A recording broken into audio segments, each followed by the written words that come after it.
من الشیطان الرجیم بسم اللہ الرحمن الرحیم رب اشرح لی صدری ویسر لی امری واحلل عقدۃ من لسانی یفقهوا قولی صلاۃ و سلام علیک یا رسول اللہ وعلی آلک و اصحابک یا حبیب اللہ الصلاۃ والسلام علیک یا رحمۃ للعالمین وعلی آلک و اصحابک یا سیدی یا شفیع المذنبین۔ آج 26 ربیع الثانی 1446 ہجری بمطابق 30 اکتوبر سن 2024 بدھ کا دن ہم اللہ تعالیٰ کے گھر کے اندر حاضر ہیں۔ ہمارا ویکلی جو پروگرام ہوتا ہے درس حدیث، اس کے اندر ہم شریک ہوئے ہیں۔ اللہ تعالیٰ ہماری اس ادنیٰ سی کاوش کو اپنی بارگاہ پاک کے اندر قبول فرمائے، اور اللہ تعالیٰ اس جگہ کے اوپر اس پاک گھر کے اندر بیٹھنا، خدا تعالیٰ اس کو ہمارا ذریعہ نجات بنائے۔ کتاب الجنائز تک ہم پہنچ چکے تھے۔ بہرحال آپ کو معلوم ہے کہ محدث دہلوی صاحب رحمۃ اللہ تعالیٰ علیہ کا تذکرہ، پھر اسی طریقے سے ان کے عقائد، پھر کچھ اصول حدیث کے اوپر گفتگو کرنا باقی تھی، وہ ریکارڈ کے اندر نہیں تھی، گو کہ اس وقت جس وقت 4-5 برس قبل ہم نے درس شروع کیا تھا، تو مجھے یاد ہے میں نے یہ ساری گفتگو آپ لوگوں سے کی تھی۔ بہرحال آپ کہتے ہیں کہ ریکارڈ کے اندر نہیں ہے، تو میں نے اس کو دوبارہ بیان کر دیا۔ تو انشاءاللہ تعالیٰ آج بھی ہم ایک نشست آپ سن چکے ہیں، اصول حدیث کا درس میں آپ کو دے چکا ہوں، اور آج انشاءاللہ تعالیٰ ہماری دوسری نشست ہے۔ اور میں یہ بھی آپ کو بتا دوں کہ ہو سکتا ہے کہ ایک نشست ہماری اور بھی اس کے اندر آ جائے، پھر ایک نشست کے اندر یہ کوشش بھی ہوگی کہ صاحب مصابیح مشکات شریف جو ہم پڑھتے ہیں، انشاءاللہ تعالیٰ ان بزرگوں کا بھی ایک نشست کے اندر تذکرہ کریں گے انشاءاللہ تعالیٰ۔ آپ لوگوں کو معلوم ہے کہ ابتدائی جو گفتگو تھی میں نے آپ کو بتا دی تھی کہ مختلف جو اصطلاحات ہیں، ٹرمز، مختلف اصطلاحات، اور وہ ریفارم جو ہوتی ہے، اصلاح و اخلاق چیز ہوتی ہے، یہ جو ٹرمز ہوتی ہیں اصطلاحات ان کو کہتے ہیں، یہ میں آپ کو مختلف بتا چکا تھا، اور ابتدائی گفتگو بھی اس کے اوپر ہو چکی تھی۔ راویوں کے احوال کے لحاظ سے، یعنی دیکھیں نا، حدیث مبارکہ ہے نا، حدیث مبارکہ، ان کو جب ان کے اوپر آپ نظر ڈالتے ہیں نا، تو اس کے وہ کیا کہتے ہیں کہ مختلف حالتیں ہوتی ہیں، تو ان حالتوں کا اعتبار کیا جاتا ہے۔ اب حدیث پاک کے اوپر آپ نگاہ ڈالتے ہیں، کس حیثیت سے نگاہ ڈالتے ہیں، یہ حدیث ضعیف ہے یا صحیح، تو یہاں پر راویوں کے احوال کا آپ کو مطالعہ کرنا پڑے گا۔ تو حدیث ضعیف ہوتی ہے یا صحیح ہوتی ہے، وہ راویوں کے احوال کے لحاظ سے ہوتی ہے۔ پھر احادیث کے جو راوی ہیں، راویوں کی تعداد کا لحاظ آپ نے لگانا ہے، تو اس لحاظ سے پھر وہ دیکھنا ہوتا ہے کہ حدیث پاک روایت کرنے والا ایک کے، تو وہ غریب کہلائے گی، 2 ہیں یا 3 ہیں، پھر آگے وہ مشہور، پھر متواتر، انشاءاللہ تعالیٰ وہ زندگی آگے میں آپ کو بتاؤں گا، ٹھیک ہے۔ تو ابھی ہماری جو گفتگو پہنچی تھی راویوں کے احوال کے لحاظ سے احادیث مبارکہ کی بنیادی 3 قسمیں، پھر آگے ایک لحاظ کیا جاتا ہے قبول اور رد کے لحاظ سے، یعنی کون سی احادیث مبارکہ قبول ہے اور کون سی احادیث مبارکہ ہیں کہ جن کو رد کیا جائے گا، ٹھیک ہے۔ یہ میں نہیں لگا سکا، کون سی احادیث مبارکہ وہ ہیں کہ جن کو قبول کیا جائے گا، اور کون سی احادیث مبارکہ ہیں کہ جن کو رد کیا جائے گا۔ تو اس لحاظ سے بھی پھر حدیث مقبول، حدیث مردود، وہ بھی انشاءاللہ تعالیٰ آئیں گی آگے، ٹھیک ہے۔ تو ہم کہاں تک پہنچے تھے؟ احادیث مبارکہ کے راویوں کے احوال کے لحاظ سے میں آپ کو بتا چکا تھا کہ اس کی بنیادی طور کے اوپر 3 قسمیں۔ نمبر 1 حدیث ضعیف، حدیث صحیح، حدیث حسن اور حدیث ضعیف۔ پہلا درجہ جو ہے وہ حدیث ضعیف کا ہے، حدیث صحیح کا ہے، دوسرا درجہ حدیث حسن کا ہے، اور تیسرا درجہ حدیث ضعیف کا ہے۔ جو احادیث صحیحہ ہیں، یعنی حدیث صحیح جس کو کہتے ہیں، اس کے اندر میں آپ کو بتا چکا ہوں کہ شرائط کون سی شرائط ہیں، یعنی وہ راوی جو ہے وہ تام الضبط ہو، عادل ہو اور تام الضبط ہو، اور اسی طریقے سے وہ اس روایت کی جو سند ہے اس کے اندر کسی قسم کا انقطاع نہ ہو، بلکہ وہ متصل السند ہو، متصل السند راویوں سے وہ روایت مروی ہو۔ اب آپ سمجھ گئے یہ بنیادی طور کے اوپر۔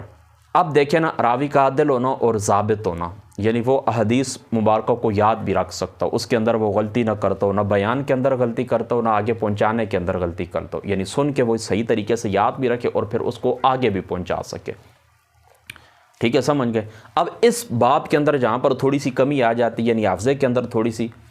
کمی ہوتی ہے، تو وہ حدیث پھر کیا ہوتی ہے؟ حسن کہلاتی ہے۔ پھر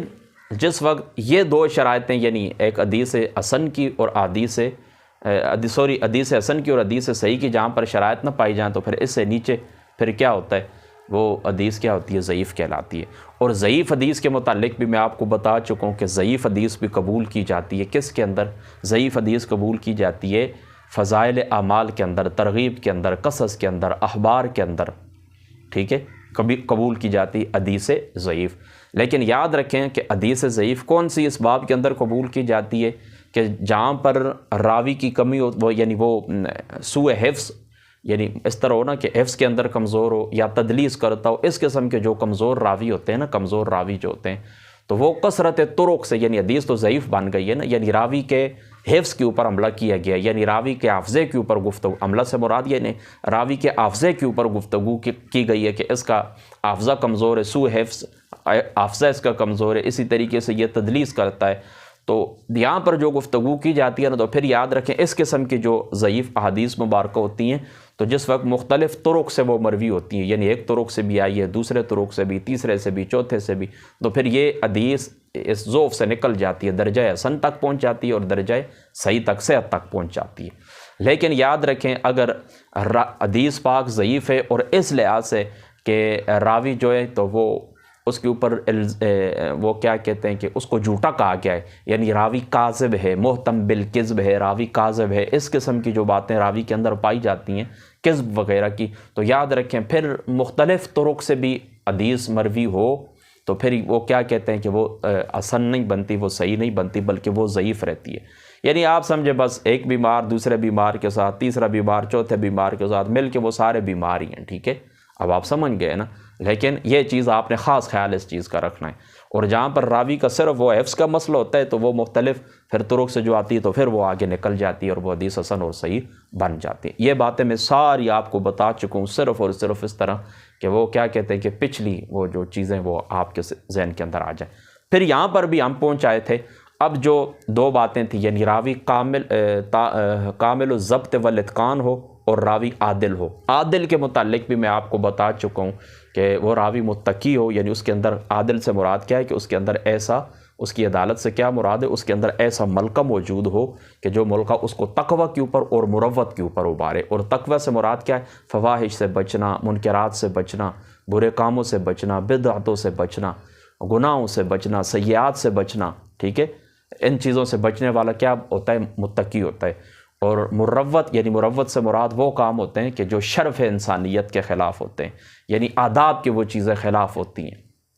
تو ان سے بھی وہ بچتا ہو۔ تو ایسا ملکہ جس شخص کے اندر پایا جائے جو اس کو تقوی اور مروت کے کاموں کے اوپر ابھارے، تو اس کو کیا کہتے ہیں؟ اس راوی کو کیا کہتے ہیں؟ اس راوی کو عادل کہتے ہیں۔ اور کامل الضبط والاتقان، یعنی ضبط صدر یا ضبط کتاب، یعنی وہ احادیث مبارکہ اس کا اتنا حافظہ ہو کہ وہ اپنے سینے کے اندر ان کو محفوظ رکھ سکے، یا پھر اس طرح کتاب کے اندر لکھ کر آگے دوسروں تک پہنچا سکے۔ تو اس بارے کے اندر بھی تفصیلی گفتگو ہو چکی ہے۔ اب انشاءاللہ تعالی آج ہم جو گفتگو کریں گے وہ اس کے اوپر کریں گے کہ آگے چل کے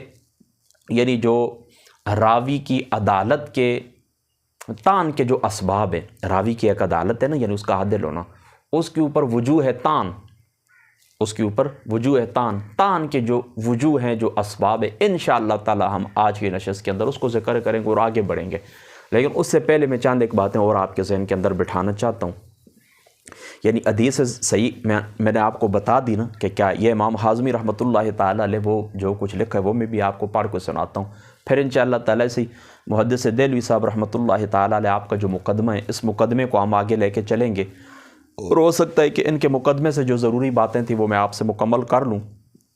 بہرحال پھر پیچھے جائیں گے اگر وقت ملا تو انشاءاللہ تعالیٰ، اور پیچھے جا کر وہ میں بھی بیان کر دوں گا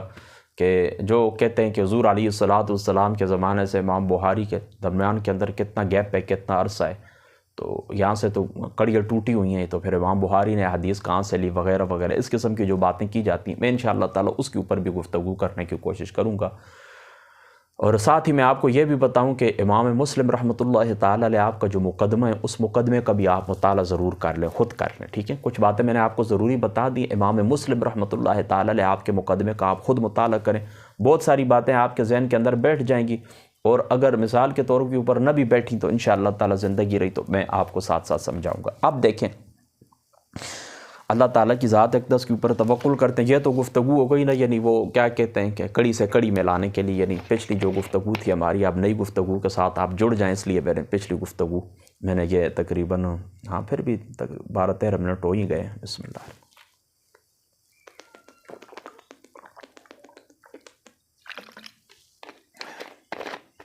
الحمدللہ۔ اچھا، یہ امام حازمی رحمۃ اللہ تعالی علیہ آپ کی مشہور کتاب ہے، کتاب کا نام ہے شروط الائمۃ الخمسہ۔ یہ یعنی ائمہ خمسہ کی جو شروط ہیں اس کے متعلق انہوں نے گفتگو کی۔ یہ ان کی میں گفتگو میں جلدی آپ کو پڑھ کے سناتا ہوں، پھر انشاءاللہ تعالی وہ ٹریک کے اوپر آپ چڑھ جائیں گے۔ دیکھیں، یہ کہتے ہیں حدیث صحیح کے لیے چند شرائط ہیں۔ پہلی شرط اسلام، راوی مسلمان ہو، کیونکہ مشرکین کی روایت کتاب، سنت اور اجماع سے مردود ہے۔ البتہ کوئی شخص اس نے حالت شرک کے اندر کوئی آقا علیہ السلام سے کوئی گفتگو سنی ہے، کوئی فرمان سنا ہے، پھر حالت اسلام کے اندر اس کو بیان کرے تو وہ قبول ہے۔ پہلی شرط ہو گئی اسلام۔ دوسری شرط عقل ہے، کیونکہ جو مجنون ہوتا ہے، جو پاگل ہوتا ہے، اس کی روایات کو قبول نہیں کیا جا سکتا۔ حضور علیہ السلام نے فرمایا کہ 3 افراد مرفوع القلم میں، جامع ترمذی شریف کی روایت ہے، سونے والا یہاں تک کہ وہ بیدار ہو جائے، بچہ جب تک کہ وہ بالغ ہو جائے، اور مجنون کہ اس کو عقل آ جائے، اس وقت تک یہ لوگ کیا، یعنی یہ مرفوع القلم، ان سے قلم اٹھا لیے گئے، لہٰذا ایسے شخص، بے عقل شخص کی بھی گفتگو قبول نہیں کی جا سکتی۔ تو پہلی شرط اسلام، دوسری شرط عقل، اور تیسری شرط صدق، کیونکہ جھوٹا شخص یا تو حدیث میں جھوٹ بولے گا تو اس کی حدیث مردود ہے، خواہ وہ توبہ بھی کر لے۔ یعنی یاد رکھیں کہ جو شخص جس نے حدیث پاک ایک مرتبہ جھوٹ بولی، آقا علیہ السلام کی ذات اقدس کے اوپر اس نے جھوٹ باندھا ہے، یہ بات آپ ذہن کے اندر بٹھا لیں، حضور علیہ السلام کی ذات شریفہ کے اوپر اس نے جھوٹ باندھا ہے، تو پھر پوری زندگی کے اندر اس کی روایت قبول نہیں کی جائے گی، اس کی شہادت قبول کی جائے گی اگرچہ وہ توبہ کر لے تو۔ یعنی باقی زندگی کے معاملات کے اندر جو شہادت دی جاتی ہے نا، روایت اور شہادت کا فرق آپ ذہن کے اندر رکھیں، یعنی احادیث مبارکہ پھر بھی اس سے قبول نہیں کی جائیں گی۔ البتہ شہادت اگر توبہ کے بعد وہ قرآن کی نص سے اللہ تعالیٰ فرماتا ہے کہ پھر وہ اگر توبہ کر لیں تو پھر وہ مقبول و شہادت ہے، پھر ان کی شہادت قبول کی جائے گی۔ تو پہلی شرط اسلام، دوسری شرط عقل، اور تیسرا شرط صادق ہونا، یعنی کاذب نہ ہو، اور چوتھی شرط کہ وہ راوی مدلس نہیں ہونا چاہیے۔ مدلس تدلیس سمجھ گیا نا، وہ پچھلی نشست کے اندر میں نے اس کا حکم آپ کے سامنے بیان کر دیا تھا۔ اور راوی عادل ہو، دیکھیں ابھی جس طرح میں نے بیان کیا ہے کہ راوی کی پہلی شرط کیا ہے، وہ عادل ہو، اور عادل کا میں نے آپ کو بتا دیا، بہرحال انہوں نے جو کچھ لکھا وہ بھی، یعنی عدالت سے مراد یہ کہ وہ اللہ تعالیٰ کے احکام کے اوپر عمل کرتا ہو، ممنوعات سے اجتناب کرتا ہو، اور کبیرہ گناہوں سے بچتا ہو، اور صغائر کے اوپر اصرار نہ کرتا ہو۔ یہ بھی پچھلی نشست کے اندر میں نے آپ کو بتا دیا کہ صغیرہ سے انسان کے بس کے اندر نہیں ہو جاتا ہے، یعنی یہ یوں سمجھے کہ وہ انسانی فطرت کے اندر داخل ہے، یا یوں سمجھ لیں کہ انسانی بس سے یہ باہر ہے۔ چھوٹی موٹی یہ جو ہوتی ہیں آداب کے خلاف جو باتیں ہوتی ہیں وہ صغائر ہوتی ہیں، انسان سے ہو جاتی ہیں، تو صغائر کے اوپر اصرار نہ کرتا ہو، ٹھیک ہے، اور کبائر سے بچتا ہو اور صغائر کے اوپر اصرار نہ کرتا ہو۔ اچھا، اور ثبوت عدالت کے بعد اس میں کوئی ایسی چیز نہ پائی جائے جو عدالت کے منافی ہو، یعنی اس بندے کا عادل ہونا تو ثابت ہو گیا، اب جس بندے نے اسلام لے آیا نا، اب اسلام کی کوئی نقیص کا وہ ارتکاب کبھی نہیں کرے گا کہ ادھر وہ اس نے اسلام بھی لے کے آگے اور ادھر اس نے وہ کشکا لگا لیا یا صلیب لٹکا لیا، یا اسی طریقے سے وہ کیا کہتے ہیں کہ کفار، انود، یہود، نصارہ، ان کے جو مذہبی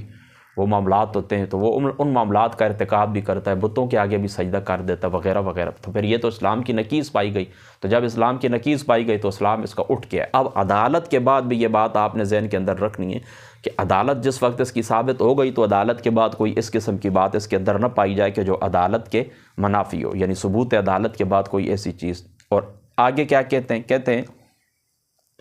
کہ اہل علم میں اس شخص کی یہ شہرت ہو کہ وہ حدیث کا طالب ہے اور حدیث کے ساتھ وہ مشغول رہتا ہے،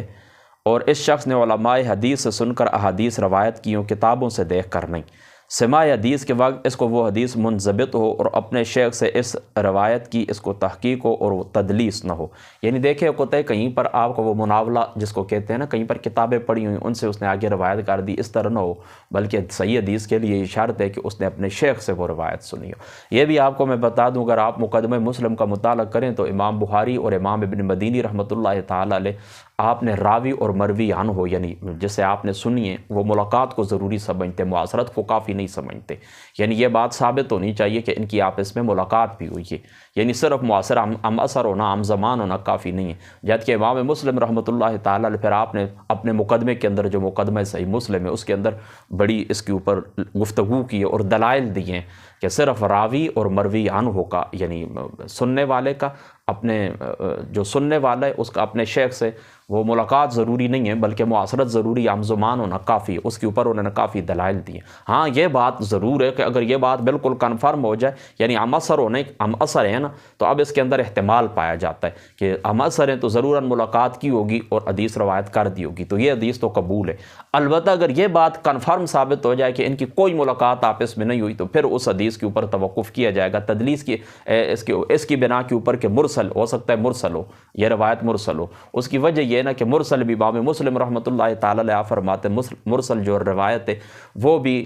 جمہور کے نزدیک، جمہور اہل علم اس کو قبول نہیں کرتے. اور مرسل کا جو حکم ہے وہ میں پچھلی نشست کے اندر آپ کو بتا چکا ہوں. انشاءاللہ وقت ملا اس نشست کے اندر تو نہیں، اگلی نشست کے اندر میں انشاءاللہ تعالی زندگی رہی تو تھوڑی اس کے اوپر الگ تفصیلی گفتگو بھی کر دوں گا. بہرحال یہ بات آپ نے ذہن کے اندر رکھنی ہے، ٹھیک ہے. امام مسلم رحمۃ اللہ تعالی علیہ آپ کہتے ہیں صرف ہم زمان ہونا کافی ہے، اور امام بخاری اور امام مدینی رحمۃ اللہ تعالی علیہ آپ کہتے ہیں کہ یہ جو یعنی حدیث معنان جس کو کہتے ہیں نا، یہ اس کے متعلق ہے، ٹھیک ہے. ہاں عن فلاں عن فلاں عن فلاں، یہ جس قسم اس کو حدیث معنان کہتے ہیں، تو اس کے متعلق وہ کہتے ہیں کہ نہیں، امام بخاری اور مدینی کہتے ہیں کہ ان کی آپس میں ملاقات بھی ثابت ہو، تب ان کی روایات کو قبول کیا جائے گا. آگے یہ کہتے ہیں کہ وہ شخص حاضر دماغ اور بیدار مغز ہو اور اس پر غفلت طاری نہ ہوتی ہو. حاضر دماغ ہو اور اس شخص کے اوپر غفلت طاری نہ ہوتی ہو. اس شخص کو غلطی اور وہم بہت کم عارض ہوتا ہو، کیونکہ جو شخص کثیر الغلط اور وہمی ہوگا اس کی حدیث بھی مردود ہوگی. اور وہ شخص سنجیدہ اور باوقار ہو، وہ شخص اہل الرائے میں سے نہ ہو، بدعت سے مجتنب ہو، کیونکہ بدعتی کی وہ روایت مقبول نہیں جو اس کی بدعت کی مؤید ہو. یعنی بدعتی راوی یاد رکھیں جو کسی خاص اعتقادی بدعت کی طرف بلاتا ہے، تو اس کی وہ روایت جو اپنی بدعت کے لیے مؤید ہے وہ تو قبول نہیں کی جائے گی. باقی علماء کا اس کے اندر اختلاف ہے کہ جو بدعتی راوی ہوتے ہیں، یا اسی طریقے سے خارجی، رافضی وغیرہ وغیرہ، ان کی روایت قبول ہے یا نہیں. اس کے اندر دو گروہ ہیں. بعض کہتے ہیں کہ ان کا یعنی حدیث صحیح کی جو شرائط پائی جاتی ہیں وہ ان کے اندر وہ شرائط پائی جائیں تو ان کی روایت قبول ہے. باقی جس بدعت کے اندر وہ مبتلا ہے وہ قبول نہیں ہے. اور بعض کہتے ہیں کہ نہیں، ایسوں سے اجتناب ہی کرنا چاہیے. ایسوں سے کیا کرنا چاہیے؟ اجتناب ہی کرنا چاہیے. اور امام سیوطی صاحب رحمۃ اللہ تعالی علیہ آپ نے لکھا ہے، کہتے ہیں کہ اہل سنت کی کتب کے اندر بہت ساری ایسی روایات موجود ہیں جو اس قسم کے راویوں سے، یعنی بدعتی قسم کے، خارجی، رافضی وغیرہ وغیرہ، ان سے بھی یہ روایات لی گئی ہیں. اچھا، وہ شخص اہل الرائے نہ ہو اور بدعت سے بچتا ہو، کیونکہ بدعتی کی وہ روایت مقبول نہیں ہوتی جو اس کی بدعت کی مؤید ہو. اچھا، یہ تو کیا ہے، حدیث صحیح کے جو راوی ہوتے ہیں ان کے جامع جو صاف ہیں، یہ تیزی کے ساتھ میں نے آپ کے سامنے بیان کر دی. اس کی وجہ یہ کہ آگے جا کے پھر میں نے چونکہ اور بھی آپ سے گفتگو کافی کرنی، تو میری کوشش یہ ہے نا کہ یہ ہماری ساری گفتگو جو یہ 1.5 گھنٹے کے اندر مکمل ہو جائے. اب سنیں، یہ دیکھیں جو ائمہ ستہ ہیں نا، ائمہ خمسہ، چلو کہہ لیں 2 منٹ کے لیے، یعنی ایک خود ائمہ خمسہ جو ہیں، تو ان کا جو حدیث کا مخرج ہے اس کے اندر اختلاف ہے. یعنی حدیث لینے کے اندر ان کا اختلاف ہے. ان کے مخارج جو ہیں وہ الگ الگ ہیں، مخرج ان کے الگ الگ ہیں. یعنی حدیث کہاں سے لی جائے گی یہ الگ الگ ہیں. ٹھیک ہے، سنیں آپ. جو امام حدیث صحیح کو سند کے ساتھ روایت کرتا ہے، حدیث صحیح کو سند کے ساتھ روایت کرتا ہے، یعنی حدیث صحیح روایت کرتا ہے، سند کے ساتھ روایت کرتا ہے. اچھا، جو امام حدیث صحیح کو سند کے ساتھ روایت کرتا ہے وہ راوی کے مشایخ میں عدل کا اعتبار کرتا ہے. راوی کے جو مشایخ ہیں نا وہ بھی عادل ہوں، اور جن سکہ راویوں سے وہ مشایخ روایت کرتے ہیں ان میں سے اگر بعض راوی صحیح اور بعض میں ایسی صلاحیت نہ ہو تو ایسی روایات کو پھر شواہد اور متابعات کے طور کے اوپر ذکر کرتے ہیں. اب آپ سمجھ گئے نا؟ اچھا جی، شاہد کیا ہوتا ہے اور مطابق کیا ہوتا ہے، اور مطابع یہ میں آپ کو پچھلی نشست کے اندر بتا چکا ہوں، ٹھیک ہے، اس کو آپ دوبارہ سن لیں، ٹھیک ہے۔ اب یہ کیا کہتے ہیں، یعنی حدیث صحیح ہو، ان کے راوی جو ہیں تو وہ عادل ہوں، اگر عدالت کی وہ ان کے جو شیخ ہیں ان کے اندر بھی عدالت ہونی چاہیے، وہ بھی عادل ہونے چاہیے۔ اچھا، اگر بعض راویوں کے اندر یہ کمی ہو، یعنی ایک روایت اس کے بعض راوی صحیح ہیں، بعض کے اندر یہ کمی ہے، تو اس کو پھر کیا کہتے ہیں کہ وہ جو صحیح حدیث کا التزام کرنے والے محدثین ہیں وہ کیا کہتے ہیں کہ اس کو شواہد کے طور کے اوپر اور مطابق کے طور کے اوپر اس کو ذکر کرتے ہیں۔ اچھا، اب دیکھیں اصحاب زہری کی انہوں نے مثال دی ہے۔ اصحاب زہری جو امام زہری رحمۃ اللہ تعالی علیہ آپ کے جو شاگرد ہیں یا آپ سے جو روایت کرنے والے ہیں وہ مختلف طبقات کے اندر ہیں، اور آسانی کے لیے انہوں نے 5 طبقات مقرر کی ہیں۔ یعنی دیکھیں نا، ہر شخص ہے نا، اس کے ساتھ ملنے والا جو شخص ہوتا ہے اس کی مختلف حیثیت ہوتی ہے۔ یہاں پر بھی آپ لوگ جو آتے ہیں، کبھی مثال کے طور پر ہمارے درس کو آج 5واں سال ہے، تو اس درس کے اندر کتنے لوگ ایسے ہیں کہ آپ 1 دفعہ ہیں، 2 دفعہ ہیں، کوئی 10 دفعہ ہیں، اور کوئی ایسے ہیں کہ جو شروع سے لے کر آج تک تواتر کے ساتھ آ رہے۔ تو اب ظاہر سی بات ہے کہ جو تواتر کے ساتھ آتے ہیں تو انہیں میرے متعلق، میری گفتگو کے متعلق، میری احادیث جو میں روایت جو کرتا ہوں، آپ کو درس دیتا ہوں، وہ اس کا زیادہ علم رکھتے ہیں۔ بالکل اسی طرح آپ یہ بات ذہن کے اندر رکھیں، امام زہری رحمۃ اللہ تعالی علیہ آپ کے بھی اس طرح 5 طبقات ہیں، آپ سے روایت کرنے والے جو آپ کے شاگردان ہیں۔ ایک تو وہ ہیں کہ جو کثیر الملازمت ہیں، یعنی زیادہ انہوں نے ملازمت رکھی، یعنی حضرت امام زہری صاحب رحمۃ اللہ تعالی علیہ کے ساتھ وہ ٹچ رہے ہیں اور ان سے احادیث مبارکہ سنی ہیں۔ اور دوسرے وہ ہیں کہ جنہوں نے اتنی زیادہ ملازمت تو اختیار نہیں کی،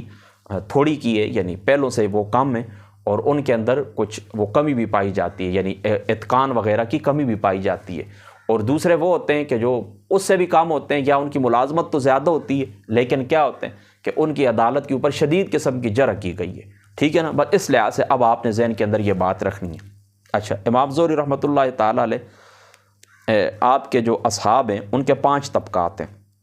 اچھا جی، طبقہ اولا کے راوی وہ ہیں کہ وہ غایت صحت میں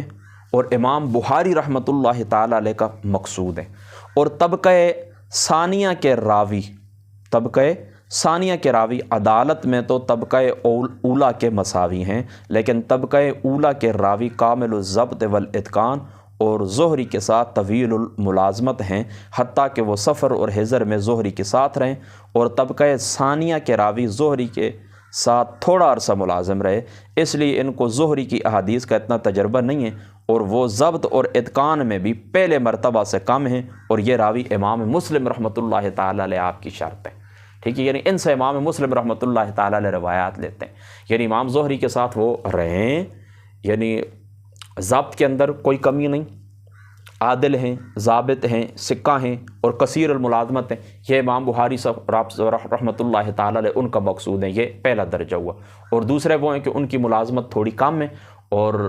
ان سے پہلوں سے، اور طبقہ اولا کے جو راوی ہیں یا طبقہ اولا کے جو شاگرد ہیں حضرت امام زہری کے، تو ان کے اندر جو ضبط پایا جاتا ہے اس کے اندر بھی تھوڑی کمی پائی جاتی ہے۔ تو امام مسلم رحمۃ اللہ تعالی علیہ یہ آپ کا مقصود ہے، آپ ان سے روایت لیتے ہیں، اب سمجھ آ گئی نا مخرج کے لحاظ سے جو محدثین ہیں تو وہ اس طرح کہ ان کا اختلاف ہے جو، تو اب یہ اختلاف میں آپ کے سامنے ذکر کر رہا ہوں، ٹھیک ہے؟ یہ امام مسلم۔ اب طبقہ ثالثہ میں وہ راوی ہیں جو زہری کے ساتھ کثیر الملازمہ ہیں لیکن شدید جرح سے وہ محفوظ نہیں ہیں، یعنی ملازمت تو انہوں نے کی ہے، طویل عرصہ رہے ہیں، یہ تیسرے طبقے کے راوی آ گئے، تیسرے طبقے کے شاگرد آ گئے امام زہری کے، لیکن وہ کیا ہے کہ امام زہری صاحب رحمۃ اللہ تعالی علیہ آپ کے ساتھ وہ کثیر الملازمت نہ ہیں لیکن ان کے اوپر جرح بھی شدید کی گئی ہے۔ اچھا، اس لیے وہ رد اور قبول کے درمیان ہے، اور امام ابو داؤد اور نسائی کی یہ شرط ہے، اور یہ امام ابو داؤد اور امام نسائی رحمۃ اللہ تعالی علیہ کی شرط ہے۔ اور طبقہ رابعہ جو جرح اور تعدیل میں طبقہ ثالثہ کے مساوی ہیں، طبقہ رابعہ جو ہے یہ جرح اور تعدیل میں طبقہ ثالثہ کے مساوی ہیں، لیکن یہ زہری کے ساتھ بہت کم عرصہ رہے ہیں، یعنی ان کی ملازمت کم ہے، ان کو زہری کی حدیث کا بہت کم تجربہ ہے، اور یہ امام ترمذی کی شرط ہے۔ در حقیقت امام ترمذی کی شرط امام ابو داؤد کی شرط سے زیادہ بلیغ ہے، کیونکہ جب حدیث ضعیف ہو یا اس کا مخرج طبقہ رابع ہو تو امام ترمذی رحمۃ اللہ تعالی علیہ اس کا ضعف خود بیان کر دیتے ہیں اور وجہ ضعف کے اوپر بھی متنبع کرتے ہیں، اور ان کی حدیث شواہد اور مطابعت کے باب سے ہوتی ہے۔ اور طبقہ خامسہ جو ہے ضعفاء اور مجہولین کی جماعت ہے، ان احادیث کو ترجمۃ الباب کے اس بات کے لیے روایت کرنا جائز نہیں ہے۔ البتہ امام ابو داؤد ان کی احادیث کو بطور اعتبار اور استشہاد روایت کرتے ہیں، اور امام بخاری اور امام مسلم ان سے بالکل روایت نہیں کرتے۔ امام ابن ماجہ رحمۃ اللہ تعالیٰ علیہ اس طبقہ کی روایات میں استحاب کرتے ہیں۔ اس لیے ظاہری سی بات ہے کہ بخاری اور مسلم یعنی ان کی تو کل احادیث مبارکہ صحیح ہے، ان کے اوپر کوئی قسم کی گفتگو نہیں ہے۔ باقی جو 4 کتابیں یعنی ابو داؤد، نسائی، ترمذی، ابن ماجہ، ان کے اوپر ان کی بعض روایات کے اوپر گفتگو کی گئی ہے، وہ بھی ایک الگ موضوع ہے انشاءاللہ تعالی زندگی رہے، اس کے اوپر بھی ایک الگ نشست کریں گے۔ لیکن اب یہ بات آپ سمجھ لیں، اب یہ جو 5 طبقے امام زہری صاحب رحمۃ اللہ تعالی علیہ یعنی کثیر الملازمت، قلیل الملازمت، کامل الضبط والاتقان، ناقص الضبط والاتقان، اس لحاظ سے یہ جو 5 طبقے یہ آپ نے سن لی، اب ان کے نام بھی سن لیں۔ طبقہ اولا کے جو راوی ہیں مالک ابن عیینہ، عبید اللہ ابن عمر، یونس، عقیل، شعیب، ابی حمزہ وغیرہ رحمۃ اللہ تعالی، یہ سارے ٹھیک ہے۔ اور طبقہ ثانیہ کے اندر عبد الرحمن ابن عمر اوزائی، اچھا جی، لیث ابن سعد، نعمان ابن راشد، عبد الرحمن ابن خالد، ٹھیک ہے، یہ لوگ ہیں رحمہم اللہ تعالی علیہم اجمعین۔ طبقہ ثالثہ سفیان ابن حسین السلمی، اچھا جی، جعفر ابن برقان، عبداللہ ابن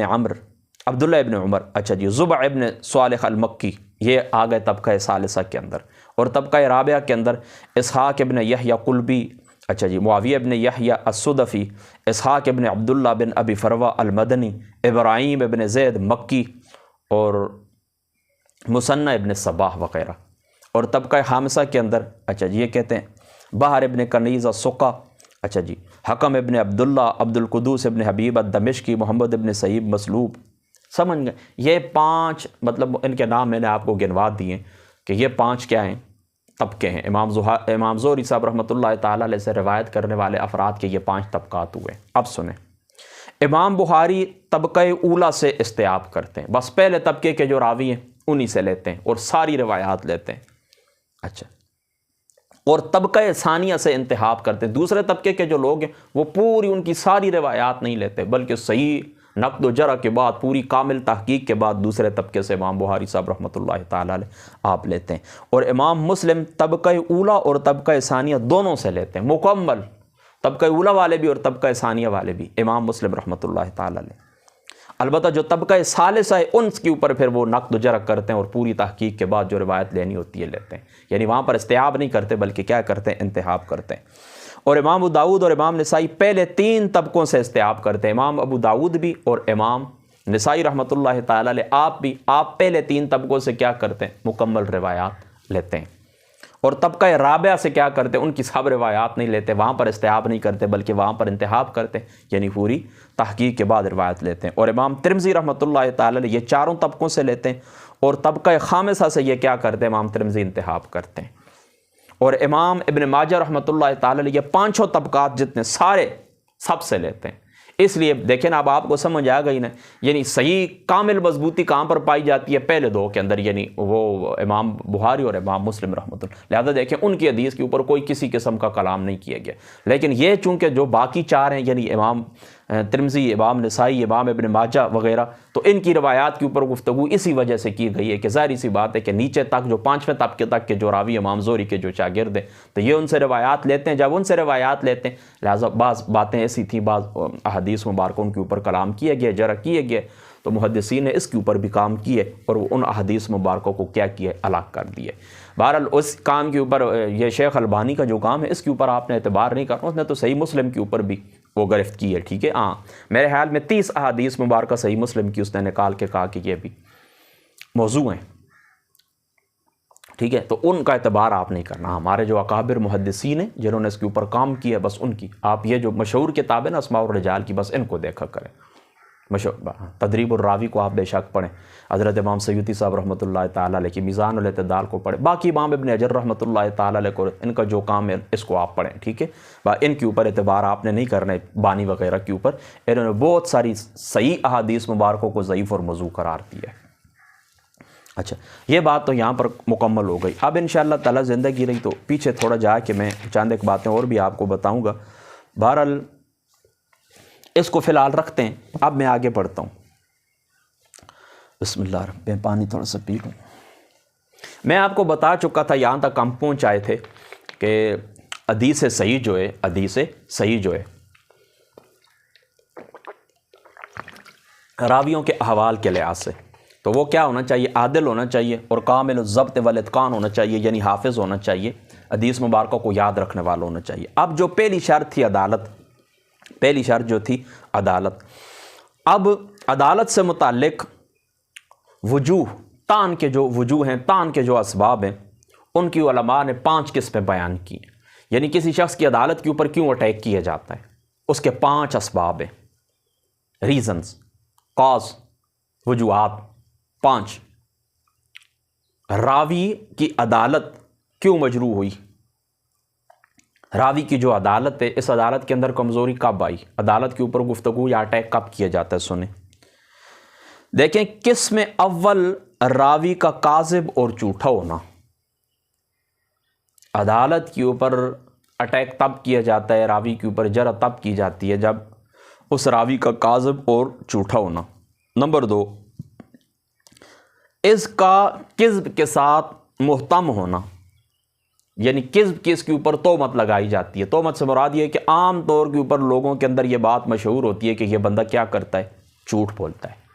یہ بندہ کیا کرتا ہے؟ جھوٹ بولتا ہے۔ اچھا جی۔ نمبر 3، فسق راوی، راوی کا فاسق ہونا۔ اور نمبر 4، راوی کی جہالت اور راوی کا بدعتی ہونا۔ یہ 5 وجوہ ہیں جن کو آپ وجوہ تان کے، یعنی راوی کی عدالت کے اوپر تان کیا جاتا ہے ان 5 وجوہات کی بنا کے اوپر۔ راوی کا کاذب ہونا، محتم بالکذب ہونا، راوی کا فاسق ہونا، راوی کا جاہل ہونا، جہالت راوی، اور اسی طریقے سے 5ویں چیز راوی کا بدعتی ہونا۔ اچھا، اب پہلی اس کے اوپر آتے ہیں، یعنی جو اسباب ہیں، تان کے جو اسباب ہیں، ان میں سے پہلا سبب کیا ہے؟ راوی کا کاذب ہونا، یعنی راوی کیا کرتا ہے؟ جھوٹ بولتا ہے۔ اور میں آپ کو پہلے بتا چکا ہوں یہ بات کہ کسی راوی کا ایک دفعہ یہ ثابت ہو جائے کہ اس نے نبی کریم صلی اللہ تعالیٰ علیہ وآلہ وسلم کی ذات مقدسہ کے اوپر جھوٹ بولا ہے ایک دفعہ بھی، پھر پوری زندگی اس کی کسی روایت کو قبول نہیں کیا جائے گا، یعنی روایت اس سے نہیں لی جائے گی۔ اگر وہ توبہ کر لے اور اچھی زندگی گزارے، اس کے اندر اچھائی کے آثار پائے جائیں، اپنی توبہ کے اوپر قائم رہے، تو اس کی شہادت قبول کی جا سکتی ہے، لیکن روایت اس کی قبول نہیں کی جا سکتی۔ کاذب ہونا۔ اچھا، نمبر 2، اور ایسی جو کاذب راوی ہوتے ہیں نا، اس کی جو روایت ہوتی ہے اس کو موضوع کہتے ہیں۔ اس کاذب راوی کی روایت کو کیا کہتے ہیں؟ موضوع کہتے ہیں۔ اچھا، نمبر 2،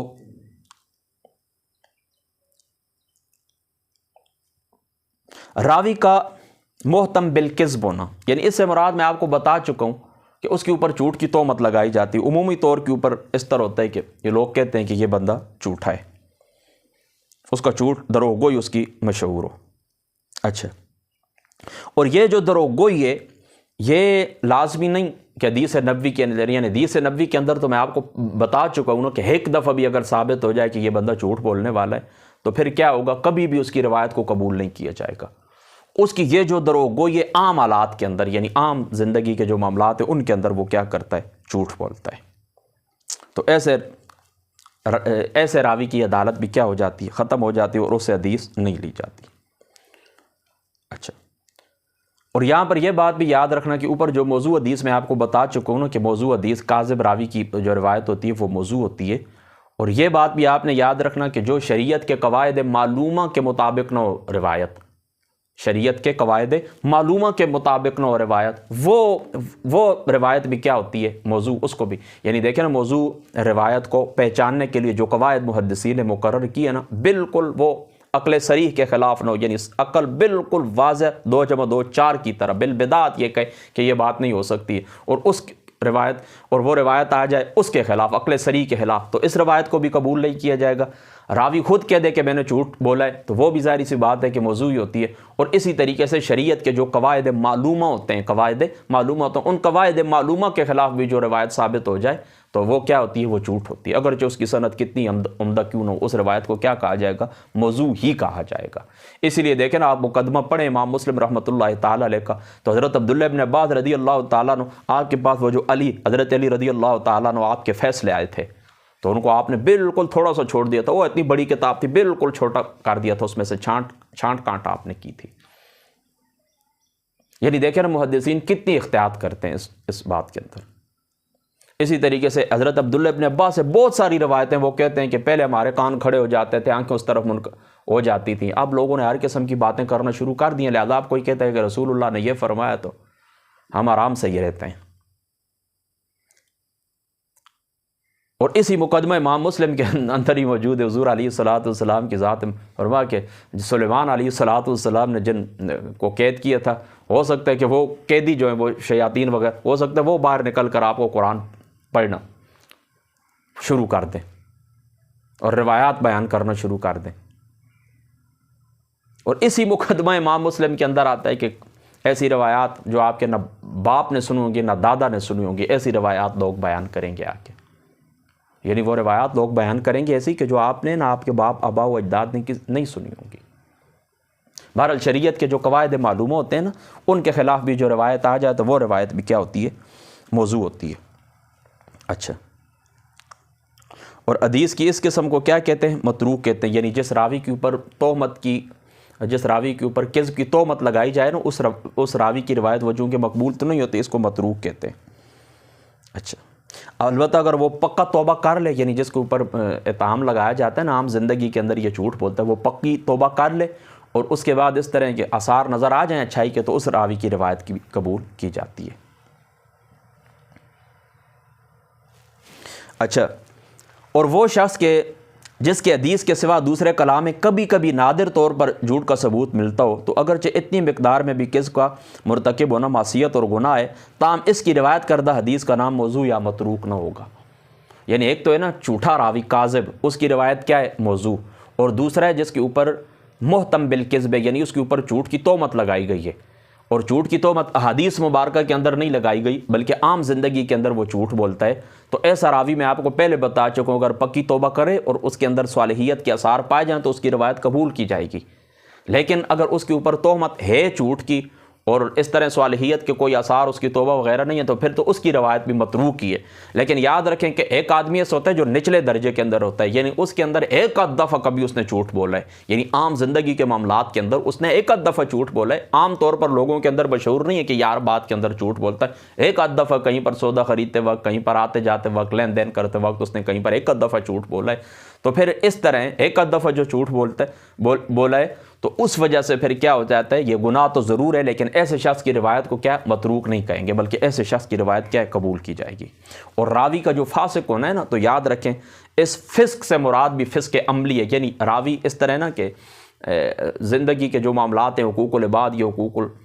حقوق اللہ، اس کے اندر وہ کیا کرتا ہے؟ کرپشن کرتا ہے۔ ہاں، اعتقادی جو فسق ہوتا ہے ظاہر سی بات ہے وہ بدعتی ہوتی ہے، وہ بدعت کے اندر ہی داخل ہوتا ہے۔ تو راوی جو فاسق ہوتا ہے تو یاد رکھیں اس فاسق کی روایت کو بھی قبول نہیں کیا جائے گا۔ اسی طریقے سے مجہول الاسم راوی، یعنی دیکھیں نا جس طرح میں نے راوی کی جہالت آپ کو بتائی ہے، اب ظاہر سی بات ہے ایک بندے کا نام پتہ، اس کی کنیت پتہ ہی نہیں ہے، تو کیسے پتہ چلے گا کہ یہ بندہ ثقہ ہے یا غیر ثقہ ہے؟ لہٰذا یہ ہوتی ہے راوی کی جہالت،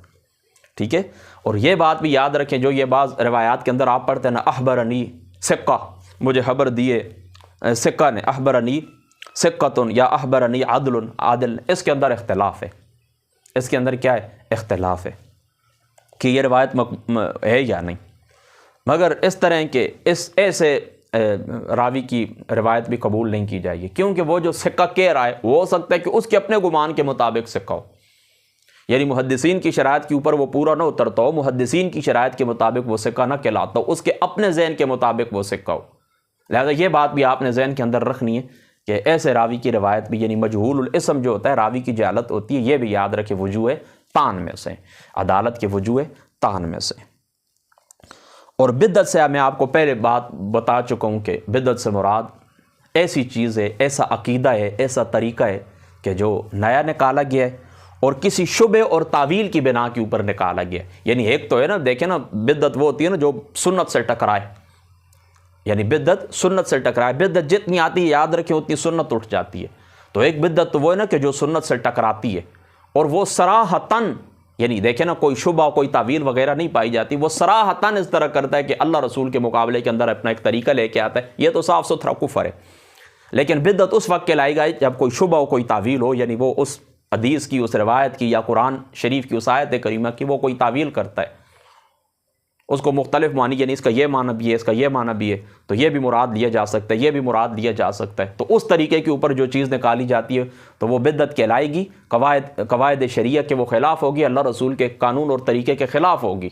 تو یاد رکھیں یہاں پر ایسا راوی آ جائے بدعتی راوی، اس کی روایت بھی کیا ہے، قبول نہیں ہے۔ بہرحال اس کے اوپر تھوڑی سی میں پھر آپ کو بتا چکا ہوں کہ تھوڑی سی تفصیل ہے، یعنی بعض محدثین تو اس کے اوپر پکے ہیں، وہ کہتے ہیں کہ اس قسم کا کوئی بھی بندہ اس کی ہم روایت قبول نہیں کریں گے، اور بعض کہتے ہیں کہ بدعتی جو گروہ ہیں تو ان سے روایات لی جائیں گی بشرطے کہ دیگر شرائط ان کے اندر پائی جائیں، اور خاص وہ بدعت کہ جو بدعت جس بدعت کی طرف وہ لوگوں کو بلاتا ہے اس کی معید وہ روایت نہ ہو۔ یعنی دیکھیں نا، وہ ایک بدعت کی طرف لوگوں کو بلا رہا ہے نا، ایک بدعت کی طرف وہ لوگوں کو بلا رہا ہے، اب روایات بھی ایسی لے کر آ رہا ہے جو اس بدعت کی ترویج کے لیے، یعنی بدعت کی تائید کے لیے ہوں، جو طریقہ اس نے ایجاد کیا اس طریقے کو وہ تقویت دیتی ہوں، تو ایسی پھر بدعتی راوی کی ایسی روایت کو قبول نہیں کیا جائے گا۔ ہاں بعض روایات اس کی ایسی ہیں کہ جو اس کی بدعت کی طرف نہیں بلاتی ہیں اور وہ شریعت کے قواعد معلومہ کے خلاف بھی نہیں ہیں، تو ایسے بدعتی راوی کی روایت بھی بعض محدثین کہتے ہیں کہ کیا ہے، قبول کر لی جائے گی۔ اللہ اکبر۔ اگر وہ مبتدع صدق لہجہ و حفاظت زبان سے متصف ہو تو بعض کے نزدیک اس کی حدیث مقبول ہے، اور بعض کے نزدیک اگر وہ مبتدع کسی ایسے متواتر امر شرع کا منکر ہو جس کا دین اسلام میں سے ہونا بداہتاً معلوم یا اس کا ضروریات دینیہ میں سے ہونا معلوم ہو، تو ایسے شخص کی پھر اس روایت کو کیا کیا جائے گا، قبول نہیں کیا جائے گا۔ یعنی بدعت ایسی بدعت ہے جو ضروریات دینیہ کے خلاف ہے، بدعت ایسی بدعت ہے جو قواعد معلومہ کے خلاف ہے، اللہ رسول کے واضح احکام کے خلاف ہے، تو پھر وہ قبول نہیں کی جائے گی،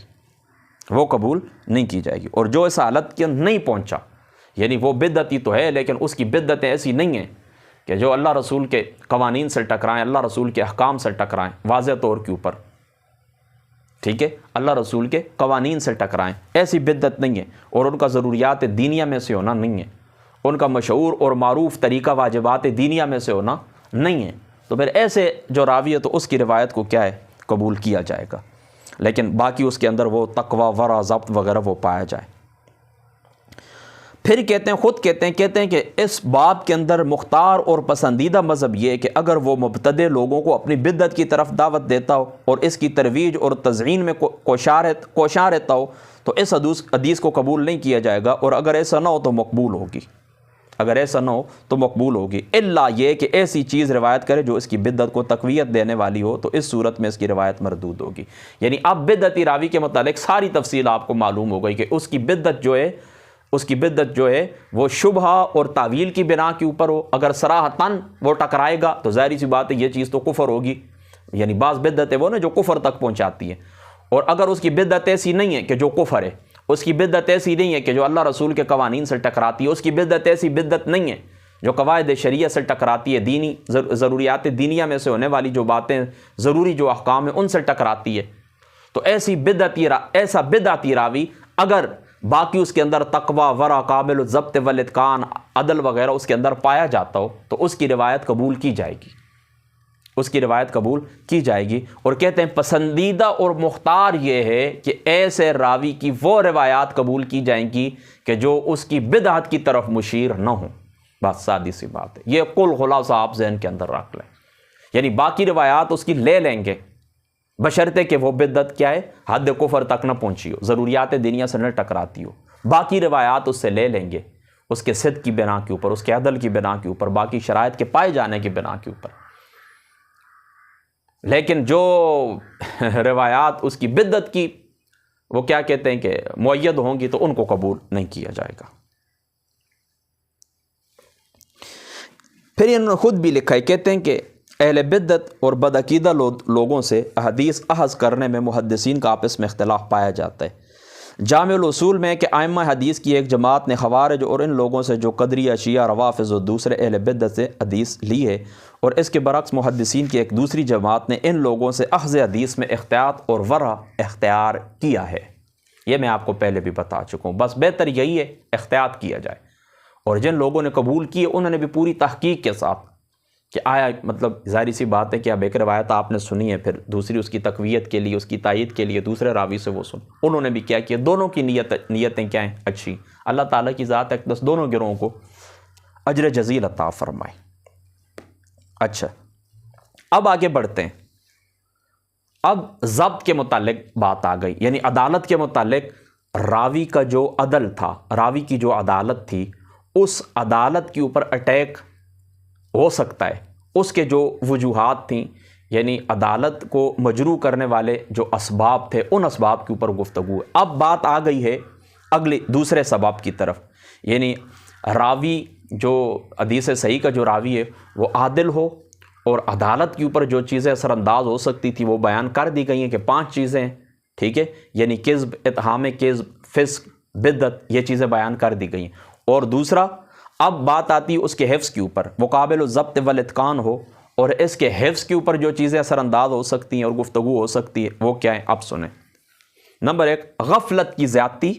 نمبر 2 غلطی کا کثرت سے واقع ہونا، سوم ثقات کی مخالفت، اور چہارم وام میں مبتلا ہونا، اور پنجم حافظے کا خراب ہونا. کہتے ہیں غفلت کا زیادہ ہونا اور غلطی کا کثرت سے وقوع دونوں ایک ہی چیزیں ہیں. فرق اس میں یہ ہے کہ غفلت کا تعلق حدیث کے سننے اور اسے ذہن میں محفوظ کرنے سے ہوتا ہے، اور غلطی کا تعلق دوسروں کو سنانے اور دوسروں کو احادیث پہنچانے سے ہوتا ہے. اور ثقہ راویوں کی مخالفت کا تعلق اسناد یا متن سے ہوتا ہے، اور اس کی متعدد صورتیں، اور یہ بات کیا کرتی ہیں؟ حدیث کو شاذ کر دیتی ہیں. اور یہ مخالفت ثقات ضبط کے وجوہ تان میں سے اس لحاظ سے کہ ثقہ راویوں کی مخالفت کا باعث عدم ضبط ہوتا ہے، اور اس وصف ضبط کے نہ ہونے کے باعث یہ راوی حدیث میں تغیر اور تبدیل سے محفوظ نہیں رہ سکتا. ٹھیک ہے. اب وہ راوی کیا کرتا ہے؟ غفلت کرتا ہے، غلطی کرتا ہے. یہ کہتے ہیں غفلت اور غلطی ایک ہی چیز ہے، لیکن غفلت کا تعلق سننے سے ہوتا ہے، یاد کرنے سے ہوتا ہے. اپنے شیخ کی مجلس کے اندر بیٹھا ہوا غافل ہے، روایت صحیح نہیں سنی. اور غلطی کا تعلق دوسروں کو پہنچانے سے ہوتا ہے. تو یہ چیز بھی جس راوی کے اندر پائی جائے تو ظاہر سی بات ہے کہ اس کا پھر وہ کیا کہتے ہیں کہ ضبط جو ہے تو اس کے اوپر اٹیک ہوتا ہے، اس کے ضبط کیا مجروح ہو جاتا ہے. اب آپ سمجھ گئے نا. اور یہ بھی یہ کہتے ہیں کہ پھر ایسی چیز جو یعنی پھر ظاہر سی بات ہے کہ ضبط اگر اس کا نہیں ہے، یعنی کسی چیز کو وہ یاد نہیں رکھ سکتا، تو ظاہر سی بات ہے کہ پھر وہ ثقہ کی مخالفت ہی کرے گا نا. تو لہٰذا ثقہ کی جو مخالف روایت ہوتی ہے اس کو شاذ کہتے ہیں. اور یہ جو ثقہ کی مخالفت ہوتی ہے نا، پھر یہ شاذ کا ہی موجب بنتی ہے. اور اس کا تعلق پھر محدثین کہتے ہیں کہ عدم ضبط کے ساتھ ہے، کہ اگر وہ ضبط اس کو ہوتا، وہ یاد کر سکتا، تو ثقہ کی کبھی مخالفت نہ کرتا. ثقہ کی اب اس نے مخالفت کی ہے، لہٰذا یہ کیا ہے کہ اس کے ضبط کے اندر کمی پائی جاتی ہے. تو ضبط کی کمی شاذ کا سبب بنتی ہے، پھر وہ بندہ شاذ روایات بیان کرتا ہے، یعنی ثقہ کی کیا کرتا ہے؟ مخالفت کرتا ہے. اچھا آگے بڑھیں. وام میں مبتلا ہو جانا یا خطا میں مبتلا ہو جانا. یہ کہتے ہیں پھر اگر اس کے وام اور خطا پر دلالت کرنے والے قرائن کے ذریعے اطلاع ہو جائے اور اس روایت میں نقص پیدا ہونے والے اسباب اور علل کا پتہ چل جائے، تو اس حدیث کو کیا کہتے ہیں؟ معلل کہتے ہیں. اس حدیث کو کیا کہتے ہیں؟ معلل کہتے ہیں. اور یہ شناخت اور اطلاع حدیث کے مشکل ترین اور ادق ترین علوم میں سے ہے. اس استعداد پر وہی شخص قائم اور راسخ ہو سکتا ہے جس سے مراتب روات اور اسانید اور متون کی معرفت تامہ اور اس سلسلے میں تیز وسیع حفظ کی قوت عطا کی گئی ہو، جیسا کہ اس فن کے متقدمین میں حضرات نے لکھا ہے کہ حضرت امام دار قطنی رحمۃ اللہ تعالی علیہ جیسا اس باب کے اندر کوئی بھی پیدا نہیں ہوا. اب آپ سمجھ گئے نا. راوی کیا ہے؟ وہ خطا کے اندر واقع ہو جاتا ہے، وام کے اندر واقع ہو جاتا ہے، خطا کے اندر واقع ہو جاتا ہے. خطا اور وام کے اندر مبتلا ہونے والا راوی وہ جو روایت بیان کرے گا اس روایت کو کیا کہیں گے؟ معلل. اور جو بیان کرنے والا راوی ہے اس کو کیا کہیں گے؟ معلل. تو حدیث کی یہ جو علت خفیہ ہوتی ہے، علت خفیہ، یہ جو حدیث مبارکہ کے اندر یعنی جو راوی وامی ہو، وام کے اندر مبتلا ہو جاتا ہو، خطا کے اندر مبتلا ہو جاتا ہو، تو اس کی یہ جو وام ہے، یہ جو خطا ہے، یہ بیان کرنا بڑا مشکل ہے. اس کو جانچنا، اس کو پرکھنا، اور راوی کے اس وام جہاں پر وہ وام کے اندر مبتلا ہوا ہے اس کو پکڑ لینا اور بیان کرنا، یہ بڑا مشکل ترین کام ہے. ہاں یہ اسی شخص کو حاصل ہو سکتا ہے جس کے اوپر اللہ تعالیٰ کا خاص فضل ہو، جو اس باب کا وہ کیا کہتے ہیں، اس علوم حدیث کا انتہائی ماہر شخص ہو، انتہائی تیز تراز ذکی الفام شخص ہو. اور تمام متون احادیث مبارکہ کے اسانید اس کے بالکل سامنے ہو، 24 گھنٹے اپنے ہاتھ کے اوپر جس طرح آپ ہتھیلی کے اوپر آپ رکھ کے رائی کا دانہ دیکھتے ہیں نا، اس طریقے سے وہ ساری باتیں اس کے اندر ظاہر ہوں، یعنی علوم حدیث کے متعلقات جتنے بھی ہیں نا سب کچھ اس کے سامنے، اور بڑا حاذق اور ماہر طبیب ہو تب بھی جا کر اس خفیہ علت کے اوپر وہ کیا ہو سکتا ہے، آگاہ ہو سکتا ہے۔ اور کبھی کبھی اس طرح ہوتا ہے وہ خفیہ علت کے اوپر آگاہ ہو جاتا ہے لیکن اس کو بیان نہیں کر سکتا۔ دیکھیں نا کھوٹے کھرے سکے ہوتے ہیں نا ایک ہاتھ کے اوپر، وہ جدا تو بندہ کر لیتا ہے لیکن بیان، یعنی اس سے پوچھیں کہ یہ کھوٹا کیوں، یہ کھرا کیا نشانی، وہ نشانی نہیں، لیکن آپ کو بتا دے گا کہ یہ چیز کھوٹی ہے اور یہ خبیث ہے، یعنی خبیث اور طیب کو کیا وہ جدا کر کے، لیکن کیا اس کو بیان وہ نہیں کر سکے گا۔ تو ایسی حدیث جس حدیث مبارکہ کا راوی جو ہے وہ وہم کے اندر مبتلا ہو، خطا کے اندر مبتلا ہو، تو ایسا راوی کیا کہلاتا ہے، معلل کہلاتا ہے، اس کی روایت کیا ہوتی ہے، معلل کہلاتی ہے، اور اس کے اندر جو علت خفیہ ہوتی ہے، قادحہ ہوتی ہے، جو اس حدیث مبارکہ کے اوپر نقص کا سبب بنتی ہے، تو وہ کیا ہے، ایسی علت بیان کرنے والا جو شخص ہوتا ہے تو وہ ظاہری سی بات ہے کہ کوئی معمولی درجے کا نہیں ہے۔ اور اس باب کے اندر میں آپ کو بتا چکا ہوں، محدث دہلوی صاحب نے بھی لکھا ہے، اور دیگر جو اصول حدیث ان کے اندر بھی تمام محدثین کا تقریباً اس کے اوپر اتفاق ہے، وہ کہتے ہیں کہ امام دارقطنی صاحب رحمۃ اللہ تعالیٰ علیہ جیسا کوئی پیدا نہیں ہوا جو حدیث کی علت خفیہ لوگوں کو بتا سکے، کہ جو اس حدیث پاک کے اندر طعن کا سبب ہوتی ہے۔ اچھا سمجھ گئے نا؟ اچھا آگے بڑھیے۔ حافظے کی خرابی سے کہتے ہیں یہ مراد ہے کہ درستی افہام خطا سے اور حفظ اور یادداشت سہو اور نسیان سے بڑھ کر نہ ہو، ٹھیک ہے، یعنی یہ شخص کیا کرتا ہے، خطا اور نسیان کا غلبہ اس کے اوپر نہیں ہوتا، بلکہ زیادہ یہ درست بیان کرتا ہے، کبھی کبھی اس سے خطا ہو جاتی ہے، پھر خیر کوئی بات بھی نہیں، پھر اس کا افضل ٹھیک ہے، کبھی کبھی ظاہر سی بات ہے کہ انسان ہے نا، انسانی کمزوری ہے، بشری لوازمات میں سے نا خطا اور نسیان انسان سے ہو جاتی ہے، لیکن کبھی کبھی ہو، یعنی حافظے کی خرابی ایسی نہ ہو کہ ایک آدھ بات ٹھیک کرے اور اکثر غلط کرے، اکثر مقامات کے اوپر وہ کیا ایک غلط بیانی سے کام لے، اس کو بات یاد نہ رہے، اور کبھی کبھی اس طرح صحیح کر دے، نہیں اس طرح نہیں، اگر اس طرح کرتا ہے تو اس کا حافظہ خراب ہے، پھر اس کا جو ہے نا وہ حافظے کے اوپر کیا اٹیک کیا جاتا ہے اور وہ حدیث صحیح نہیں رہتی، یعنی حدیث صحیح کی جو شرائط ہیں ان میں سے کامل الضبط والاتقان ہے نا، تو اب اس شخص کے اندر حافظے کی خرابی پائی جاتی ہے، لہٰذا جب حافظے کی خرابی پائی گئی، جزاک اللہ، حافظے کی خرابی جب پائی گئی ہے تو پھر اب کیا ہے، حافظے کی خرابی پائی گئی ہے، لہٰذا اس کی حدیث کیا ہے، قبول نہیں کی جائے گی، بلکہ یہ وجوہ طعن میں سے، حفظ کے اوپر جو طعن کیا جاتا ہے حافظے کے اوپر، یہ وجوہ طعن میں سے۔ اللہ اکبر اللہ۔ اب کیا ہے، اس کی حدیث کیا ہے، معتبر نہیں ہوگی، اس کی حدیث کیا ہے، معتبر نہیں ہوگی، اور بعض محدثین کیا کہتے ہیں کہ اس حدیث کو بھی شاذ ہی کہیں گے، اور کہتے ہیں اور اگر خرابی حافظہ کا مرض عارضی اور وقتی ہو، مثلا زیادہ بوڑھا ہو جانے کے باعث یا بینائی چلی جانے کے باعث یا کتابوں کے تلف ہو جانے کے باعث، تو اسے مختلط کہیں گے، اور اگر اس نے کوئی روایت اس خلل اور اختلال کے عارض ہونے سے قبل بیان کی ہو تو اسے ان روایات سے جدا اور الگ کر دیا ہو جو اس عارضہ کے لاحق ہونے کے بعد روایت کی ہیں، تو جدا کردہ روایت کو قبول کیا جائے گا، اور اگر الگ الگ اور جدا نہ کیا تو اس میں توقف کیا جائے گا، اور اگر اشتباہ ہو تو اس کا بھی حکم یہی ہے، اور اگر اس قسم کی احادیث کے مطابعات اور شواہد مل جائیں اور وہ مقام اشتباہ سے نکل جائے تو وہ روایت درجہ توقف سے نکل کر درجہ قبول میں پہنچ جائے گی، اور یہی حکم مستور اور مدلس اور مرسل احادیث مبارکہ کا ہے۔ بس سادی سی بات ہے، دیکھیں کوئی بات بھی نہیں، اب راوی ہے نا، راوی اس کا حافظہ خراب ہو گیا ہے، کیوں، اس کی بوڑھا ہو گیا ہے زیادہ، یا اسی طریقے سے بینائی اس کی چلی گئی ہے، کتابیں اس کی، تو اب ظاہری سی بات ہے کہ اب وہ جو کچھ بیان کرتا ہے تو اس سے پہلے وہ ٹھیک بیانی بھی کرتا رہا ہے، تو احادیث مبارکہ کے اندر کیا ہو گیا، اختلاط ہو گیا، یعنی پہلے اس نے کیا بیان کیا، اب یہ کیا بیان کر رہا ہے، تو اب یہ بات تو بالکل ثابت ہو چکی ہے نا کہ یہ بندہ کیا ہے، یہ بندہ حافظے کی خرابی کے اندر مبتلا ہو چکا ہے، کتابوں کے غائب ہونے کی وجہ سے اس کو اب کچھ یاد نہیں ہے، یا اس کی بینائی چلی گئی ہے، بہت بوڑھ ہو گیا۔ اب اگر اس نے اس طرح کیا کہ حافظہ خراب ہونے سے پہلے والی جو روایات ہیں اور حافظہ خراب ہونے کے بعد والی جو روایات ہیں ان کو اس نے جدا جدا کر دیا ہے، تو اگر جدا کر دیا ہے تو یہ خرابی جو اس کو لاحق ہوئی ہے بعد کے اندر، ٹھیک ہے،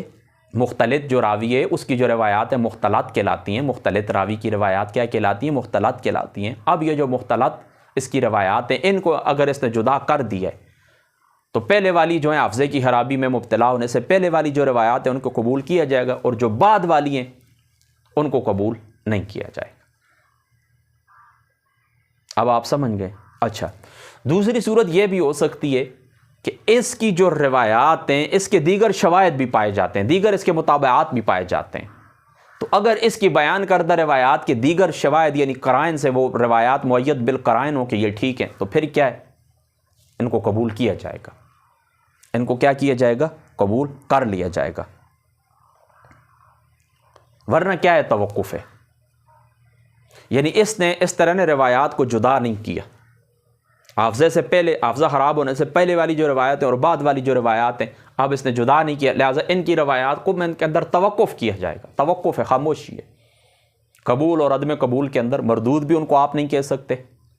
اور اسی طریقے سے آپ ان کو قبول بھی نہیں کہہ سکتے، بس توقف ہے۔ ہاں، مؤید بالقرائن یعنی شواہد مل جائیں، یعنی اس کے مطابعات اور شواہد مل جائیں، دیگر قرائن مل جائیں، تو پھر کیا ہو جائے گا، پھر ان کی روایات کو قبول کیا جا سکتا ہے، وہ مرتبہ قبول کے اندر ہے۔ اور یہ کہتے ہیں محدث دہلوی صاحب رحمۃ اللہ تعالی علیہ، کہتے ہیں کہ یہی حکم ہے مستور کا، مدلس اور اسی طریقے سے مرسل احادیث مبارکہ کا بھی، یعنی مرسل کے اندر بھی یہی ہوتا ہے نا، میں پہلے آپ کو بتا چکا ہوں، مرسل کے اندر بھی یہی ہوتا ہے، وہ یہی کہتے ہیں کہ کیا پتہ اس نے ثقہ کو چھوڑا یا غیر ثقہ کو چھوڑا، جب بات ثابت ہو جائے کہ یہ ارسال جو کرتا ہے ثقہ سے ہی کرتا ہے تو الحمدللہ۔ سمجھ گئے نا اس بات کو، کوئی مشکل بات بھی نہیں ہے۔ اچھا، یہاں تک پہنچ کر ہمارا تقریباً ایک گفتگو کا ایک قسم مکمل ہو گیا کہ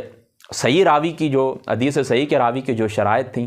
وہ بھی ہم نے بیان کر دی، اور ان کے اوپر جو اسباب تھے یعنی ان کی عدالت کے اوپر اور اسی طریقے سے ان کے حافظے کے اوپر جو اٹیک کرنے والے جو اسباب تھے ان اسباب کو بھی ہم نے تفصیلاً پڑھ لیا۔ اچھا، اب تیسری بات آ گئی، یعنی یہ تو تھا نا حدیث مبارکہ کے راویوں کے احوال کی، راویوں کے جو حالات ہیں، راویوں کے جو احوال ہیں، تو ان احوال کے لحاظ سے حدیث مبارکہ کی اقسام، حدیث صحیح، حدیث ضعیف اور حدیث حسن۔ اب بات آگے آ گئی ہے راویوں کے تعداد کے لحاظ سے حدیث مبارکہ کی اقسام۔ دیکھیں، حدیث مبارکہ کا ایک راوی ہے، ایک، اب راویوں کی تعداد کے لحاظ سے حدیث کی اقسام آ گئی، حدیث غریب، ٹھیک ہے، حدیث مشہور اور حدیث متواتر، میں آپ کو پہلے بتا چکا ہوں۔ اب دیکھیں، کہتے ہیں کہ حدیث صحیح کا راوی ایک ہو تو اسے غریب کے نام سے موسوم کرتے ہیں، اور اگر دو راوی ہوں تو اسے عزیز کہتے ہیں، اور اگر دو سے زیادہ ہوں تو اسے مشہور بھی کہتے ہیں اور مستفید بھی کہتے ہیں۔ حدیث کا راوی ایک ہے تو وہ حدیث غریب ہے، حدیث کے راوی دو ہیں تو وہ روایت عزیز ہے، اور حدیث کے راوی تین ہیں یا تین سے زیادہ ہیں تو وہ حدیث مشہور ہے اور مستفید ہے۔ اور حدیث کے اتنے زیادہ راوی ہیں کہ ہم کہیں کہ ان کا یعنی یقین حاصل ہو جائے، یقین، یا میں پہلے بھی آپ کو بتا چکا ہوں کہ بعض محدثین نے حدیث متواتر کو باؤنڈ کیا ہے تعداد کے لحاظ سے، یعنی 4 بندے روایت کریں، 10 کریں، 313 کریں، 400 کریں، وغیرہ وغیرہ، 10، یہ اگر اس طرح تو پھر روایت، کسی بھی روایت کو ہم متواتر پھر فیصلہ کرنا بڑا مشکل ہے۔ لیکن حدیث متواتر اگر کہیں کہ وہ ہے کہ یقین ہمیں حاصل ہو جائے، یقین حاصل ہو جائے، درجہ یقین کے اندر یہ، ہاں یار اتنے بندے اکٹھے ہو کر متفق، وہاں کا بھی یہی کہہ رہا ہے، یہ بھی، ان کا جھوٹ کے اوپر محال ہونا، تو یہ یقین جس وقت حاصل ہو جائے تو پھر اس روایت کو کہ یعنی اتنے راوی ہوں، اس کو ہر طبقے کے اندر، ہر زمانے کے اندر اتنے روایت کرنے والے ہوں کہ ان کا جھوٹ کے اوپر متفق ہونا محال نظر آتا ہو، تو ایسی روایت کیا کہلاتی ہے؟ ایسی روایت متواتر کہلاتی ہے۔ اور اب یہ بھی آپ نے یاد رکھنا جو پہلے میں نے آپ کو بتایا نا کہ حدیث غریب یا حدیث عزیز یا حدیث، یہ ہر طبقے کے اندر اس طرح ہو، جتنے طبقات ہوتے ہیں نا، جتنے یعنی پہلا طبقہ صحابہ پاک کا طبقہ، پھر دوسرا طبقہ نیچے آ گئے نا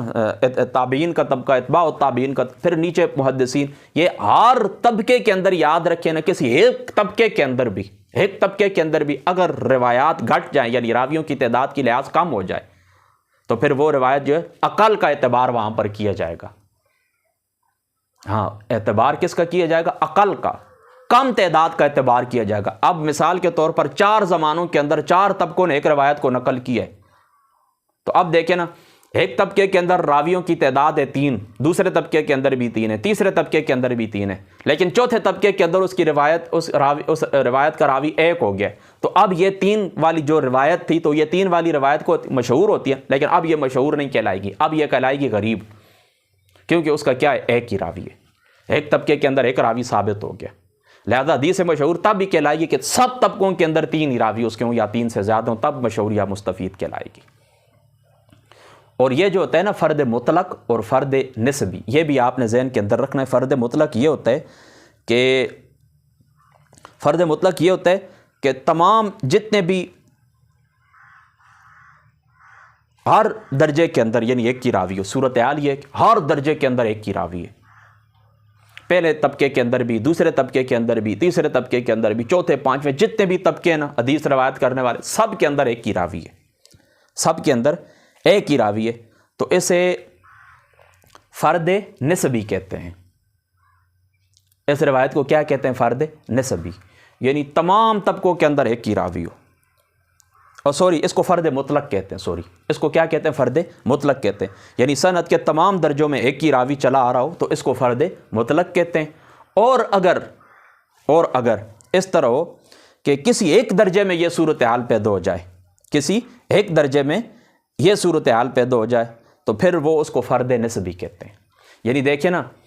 4 طبقے ہیں نا، 4 طبقوں میں سے 3 طبقوں کے اندر تو روایات کی راویوں کی تعداد 3 تھی یا 4 تھی یا 5 تھی، لیکن کسی ایک طبقے کے اندر جا کر ایک ہو گئی تو یہ فرد نسبی ہے۔ اور اگر ہمیشہ سے ہر طبقے کے اندر ایک کی راوی ہے،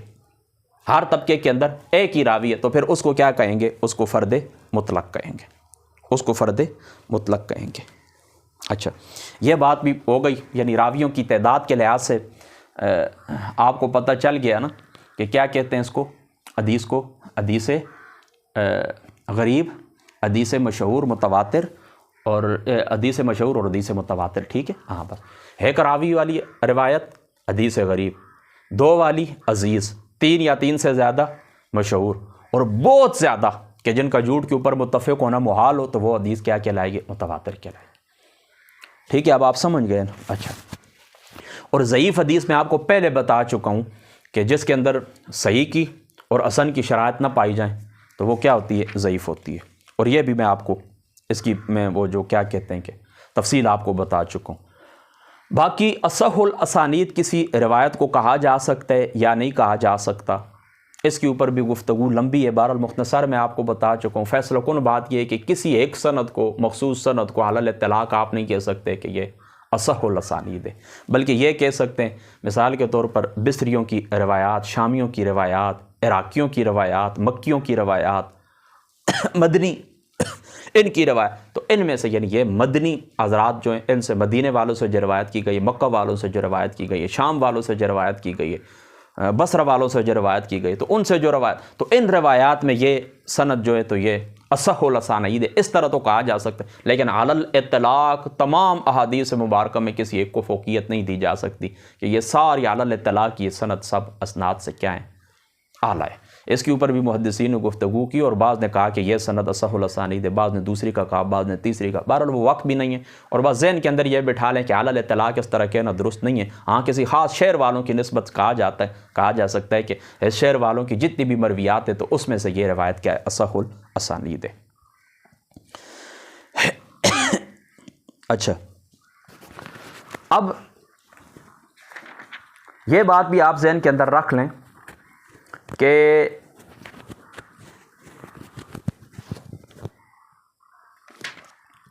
چلو اس کو بھی چھوڑ دیتا ہوں، اس طرح کرتا ہوں کہ چلو ٹھیک ہے۔ اب آتے ہیں اس بات کی طرف کہ بخاری اور مسلم ان میں سے کون سی کتاب صحیح ہے، یعنی کس کو کس کے اوپر فوقیت حاصل ہے، زیادہ صحیح کون سی ہے؟ تو یاد رکھیں دونوں ہی بخاری اور مسلم دونوں کے اندر ہی تمام احادیث مبارکہ صحیح ہیں، تمام احادیث مبارکہ صحیح ہیں۔ اور یہ بات بھی ذہن کے اندر رکھیں کہ اکثریت اسی کے اوپر ہے کہ قرآن کے بعد کسی کتاب کو درجہ حاصل ہے صحت میں تو وہ بخاری شریف ہے۔ اب یہ بعض علماء مغرب کا یا دیگر کچھ چند علماء کا آپ کو قول ملتا ہے کہ وہ صحیح مسلم کو فوقیت دیتے ہیں صحیح بخاری کے اوپر، تو یاد رکھیں وہ علی الاطلاق صحیح بخاری کے اوپر صحیح مسلم کو فوقیت نہیں دیتے، بلکہ اس سے مراد یعنی ابواب وغیرہ یا اس طریقے سے ترتیب، جس کو ترتیب کہتے ہیں، ابواب تو بعد میں علماء نے قائم کیے ہیں، امام نووی رحمۃ اللہ تعالی علیہ آپ نے قائم کیے ہیں، تو بہرحال یعنی چلو جس نے بھی قائم کی، ابواب کا لحاظ ہو، ترتیب کا لحاظ ہو، اس نے ترتیب جس کو کہتے ہیں اس لحاظ سے وہ امام بخاری کے اوپر اس کو ترجیح دیتے ہیں، ٹھیک ہے، اعلی اطلاق وہ ترجیح نہیں دیتے ہیں، یہ بات آپ نے ذہن کے اندر رکھنی ہے۔ یعنی فیصلہ اسی کے اوپر ہے، اکثر یعنی جس جمہور آپ کہہ لیں یا اجماعی نظریہ کہہ لیں وہ یہی ہے کہ تمام قرآن کے بعد کتب احادیث میں سے سب سے معتبر کتاب اور قرآن کے بعد اگر کسی کتاب کا درجہ ہے تو وہ کون سی ہے؟ صحیح بخاری کی، ٹھیک ہے، اس کو آپ نے ذہن کے اندر رکھنا۔ اب صحیح حدیث کہاں پر پائی جاتی ہے؟ یہ بھی لوگوں کو مغالطہ ہے۔ اکثر لوگ کہتے ہیں کہ ہمیں بخاری سے دکھائیں، ہمیں مسلم سے دکھائیں، ہمیں فلاں کتاب سے دکھائیں۔ یاد رکھیں کسی بھی احادیث مبارکہ کا صحیح ہونا کسی کتاب کے ساتھ مخصوص نہیں ہے، بلکہ کس کے ساتھ مخصوص ہے؟ اس کی سند کے اوپر مخصوص ہے۔ یہ بات سند کے ساتھ تعلق رکھتی ہے۔ سند اور متن یعنی جو شرائط محدثین نے راویوں کے لیے اور روایت کے لیے جو قائم کی ہے، سند اور متن کی جو روایات، سند اور متن کے متعلق انہوں نے جو گفتگو کی ہے کہ صحیح روایت کی جو شرائط انہوں نے بیان کی ہیں، راوی کے اندر کون کون سے اوصاف ہونے چاہیے، متن کے متعلق جو گفتگو ہے کہ ان کے اندر اضطراب وغیرہ نہیں ہونا چاہیے، وغیرہ وغیرہ، یہ جہاں پر پائی جائے، جس کتاب کے اندر پائی جائے، وہ روایت صحیح کہلائے گی۔ یعنی آپ یہ نہیں کہہ سکتے کہ ہمیں بخاری سے دکھائیں، ہمیں مسلم سے دکھائیں، ہمیں فلاں کتاب سے، نہیں، صحیح احادیث مبارکہ کہیں پر بھی پائی جا سکتی، کسی بھی کتاب کے اندر پائی جا سکتی۔ اب آپ سمجھ گئے نا؟ تو بہرحال یہ بات یاد رکھیں کہ جو صحیح احادیث مبارکہ ہیں ان کے مراتب کے اندر فرق ہے، یعنی احادیث مبارکہ صحیح ہیں، ان کے مراتب محدثین نے بیان کیے، اور وہ مراتب کتنے؟ 7 ہیں۔ نمبر 1، سب سے پہلا مرتبہ وہ ہے، سب سے پہلے مرتبے کی صحیح حدیث وہ ہے، پہلا مرتبہ صحیح حدیث میں کون سا ہے کہ جس کے اوپر امام بخاری اور امام مسلم صاحب رحمۃ اللہ تعالی علیہ آپ متفق ہوں، یعنی جس کو شیخین روایت کرے، امام بخاری یعنی محدثین کے باب کے اندر جس وقت آ جائے نا، حدیث مبارکہ کے باب کے اندر جس وقت آپ آئیں گے تو یہاں پر شیخین یعنی فقہ کے باب کے اندر شیخین سے مراد تو حضرت امام اعظم ابو حنیفہ رضی اللہ تعالیٰ عنہ ہوتے ہیں، اور دوسرے ہوتے ہیں حضرت قاضی ابو یوسف صاحب، اور یہاں پر شیخین سے مراد یعنی احادیث مبارکہ کے باب کے اندر شیخین سے مراد امام بخاری اور امام مسلم۔ تو وہ حدیث مبارکہ وہ حدیث مبارک جس کے اوپر یہ دونوں بزرگ متفق ہوں، متفقاً اس کو روایت کریں، تو یہ اس کا درجہ سب سے زیادہ، یہ حدیث صحیح ہے، اور 7 درجوں میں سب سے پہلا درجہ اس کا ہے، پہلے درجے کے اوپر یہ روایات۔ نمبر 2، یعنی جس کے اوپر امام بخاری اور امام مسلم کیا ہیں؟ متفق ہیں، متفقون علیہ روایت۔ نمبر 2 کہ جس کو امام بخاری صاحب رحمۃ اللہ تعالی علیہ آپ نے نکالا ہے، امام بخاری صاحب رحمۃ اللہ تعالی علیہ آپ نے اپنی شرائط کے مطابق اس کو روایت کیا ہے، دوسرا درجہ اس حدیث مبارکہ کا ہے۔ اور تیسرا درجہ جس کو امام مسلم رحمۃ اللہ تعالی علیہ آپ نے نکالا ہے اپنی شرائط کے مطابق، تیسرے درجے کے اوپر یہ روایت صحیح ہے۔ اور چوتھے درجے کے اوپر کہ باقی محدثین نے امام بخاری اور امام مسلم رحمۃ اللہ تعالی علیہ کی شرائط کے اوپر حدیث مبارکہ کو نکالا ہے، یہ چوتھے نمبر کے اوپر آ گئی۔ امام بخاری اور امام مسلم رحمۃ اللہ تعالی علیہ دونوں کی شرائط کے اوپر جو حدیث مبارک اترتی ہے۔ ظاہر سی بات ہے کہ امام مسلم رحمۃ اللہ تعالی علیہ آپ نے ساری صحیح روایات تو بیان نہیں کی، چھوڑی بھی ہیں۔ اسی طریقے سے حضرت امام بخاری صاحب رحمۃ اللہ تعالی علیہ آپ خود فرماتے ہیں کہ میں نے 1,00,000 صحیح احادیث مبارکہ میں سے اس کا انتخاب کیا ہے، یعنی بخاری شریف کے اندر جو روایات انہیں درج کی ہیں 1,00,000 صحیح حدیث۔ تو اب ظاہر سی بات ہے کہ باقی روایات کو انہوں نے چھوڑا ہے، ظاہر سی بات ہے کہ اس کی کوئی وجہ ہے، یعنی ان احادیث مبارکہ کو انہوں نے ترجیح دی ہے باقی صحیح حدیثوں کے اوپر، اور یہاں پر انہوں نے بخاری کے اندر انہوں نے درج کر دی ہیں، تو باقی جو چھوڑا اس کی ضرور کوئی وجہ ہے، ضرور کیا ہے اس کی کوئی وجہ ہے، ٹھیک ہے، سمجھ گئے نا آپ نا؟ تو باقی جو محدثین ہیں امام بخاری اور امام مسلم رحمۃ اللہ تعالی علیہ دونوں کی شرائط کے مطابق انہوں نے ان روایات کو نقل کیا کہ دیکھیں یہ روایات امام بخاری اور امام مسلم کی شرائط کے اوپر پوری اترتی ہیں، اور انہوں نے نقل کی ہیں، تو چوتھے درجے کے اوپر یہ روایات آ جاتی ہیں، یعنی احادیث صحیح کے جو درجات ہیں یہ چوتھا درجہ ہے۔ اور پانچواں کہ جو باقی محدثین ہیں امام بخاری رحمۃ اللہ تعالی علیہ آپ کی شرط کے مطابق، اور چھٹا کہ جن کو باقی محدثین امام مسلم رحمۃ اللہ تعالی علیہ آپ کی شرط کے مطابق آپ نے نقل کیا ہے، یہ 6 درجے ہو گئے۔ اور 7واں درجہ ان احادیث مبارکہ کا وہ بھی صحیح ہیں کہ جنہیں نقل کیا ہے محدثین نے نقل کیا ہے اور اپنی شرائط کے مطابق نقل کیا ہے۔ تو یاد رکھیں یہاں ٹوٹل 7 درجات ہیں احادیث صحیح، یہ ساری احادیث مبارکہ صحیح ہیں، بعض کو بعض کے اوپر کیا ہے فوقیت حاصل ہے، یعنی پہلا درجہ ان کا امام بخاری صاحب اور امام مسلم کا متفقون علیہ، اور دوسرا صرف امام بخاری کی شرائط، تیسرا صرف امام مسلم کی شرائط، اور چوتھا باقی محدثین کا امام بخاری اور امام مسلم دونوں کی شرائط کے اوپر حدیث لانا، اور پانچواں صرف امام بخاری کی شرائط، چھٹا صرف امام مسلم کی شرائط، اور ساتواں باقی محدثین کی اپنی شرائط کے مطابق احادیث مبارکہ کو لانا۔ ٹھیک ہے، سمجھ گئے نا اس بات کو؟ اللہ اکبر اللہ۔ یہ 7 قسمیں ٹوٹل ہو گئیں۔ یہ کتنی ہو گئیں؟ 7 قسمیں ہو گئی۔ دیکھیں یہاں پر یہ تھوڑی سی اور گفتگو بھی آپ سن لیں۔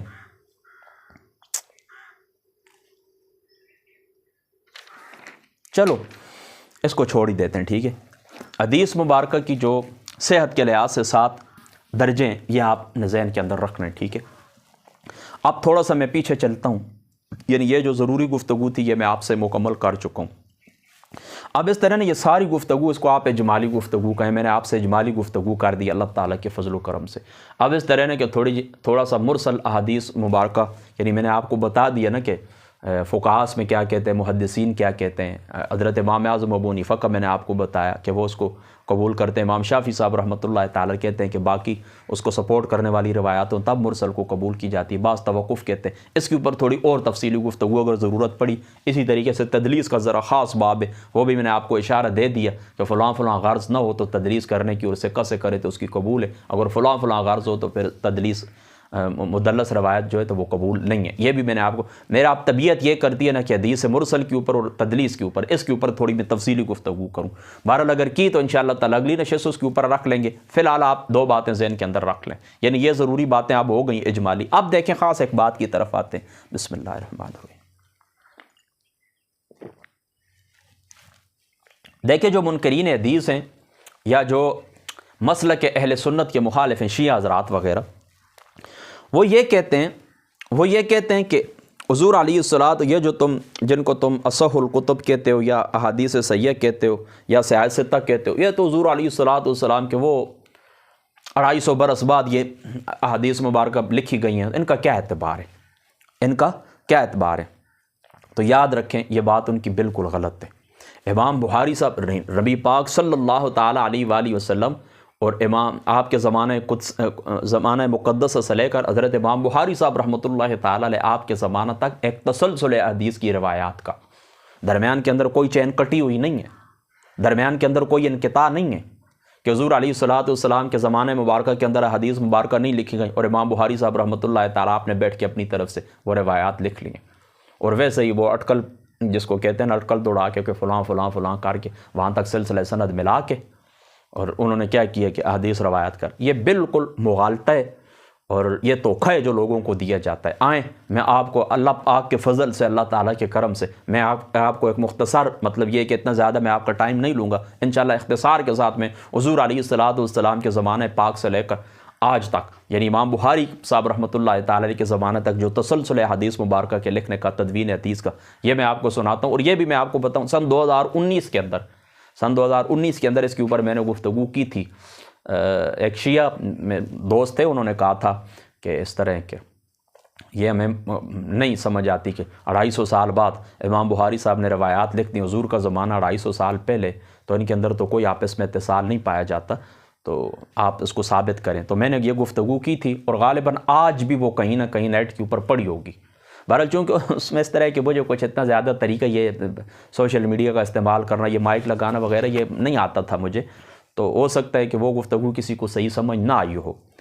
بات تو آپ ظاہری سی بات ہے 5-6 برس گزر گئے۔ بہرحال انشاءاللہ تعالیٰ آج اللہ تعالیٰ کے فضل سے میں اسی نشست کے اندر اس طرح کرتا ہوں کہ مختصراً وہ گفتگو یوں سمجھے کہ آپ کو دوبارہ سنا دیتا ہوں۔ دیکھیں سب سے پہلے آقا علیہ الصلوۃ والسلام کے زمانہ پاک کے اندر آئیں، حضور علیہ الصلوۃ والسلام کے زمانہ شریفہ کے اندر امام بخاری صاحب رحمۃ اللہ تعالیٰ علیہ آپ نے بخاری کے اندر اس روایت کو نقل کیا کہ حضور علیہ الصلوۃ والسلام نے جس وقت خطبہ دیا، خطبہ حجۃ الوداع، فتح مکہ کے موقع کے اوپر حضور نے خطبہ دیا، تو یمن کا ایک شخص تھا، ابو شاط اس کا نام تھا، تو اس نے کہا اکتب لی یا رسول اللہ صلی اللہ تعالیٰ علیہ وآلہ وسلم، یا رسول اللہ اس کو میرے لیے لکھ دیں۔ تو حضور نے کیا فرما، اکتبوا لابی فلان، فلاں شخص کے لیے یعنی ابو شاط کے لیے تم کیا کرو، یہ خطبہ میرا لکھ دو۔ نمبر ایک روایت یہ ذہن کے اندر۔ آگے بڑھیے، حضرت عبداللہ ابن عمرو ابن العاص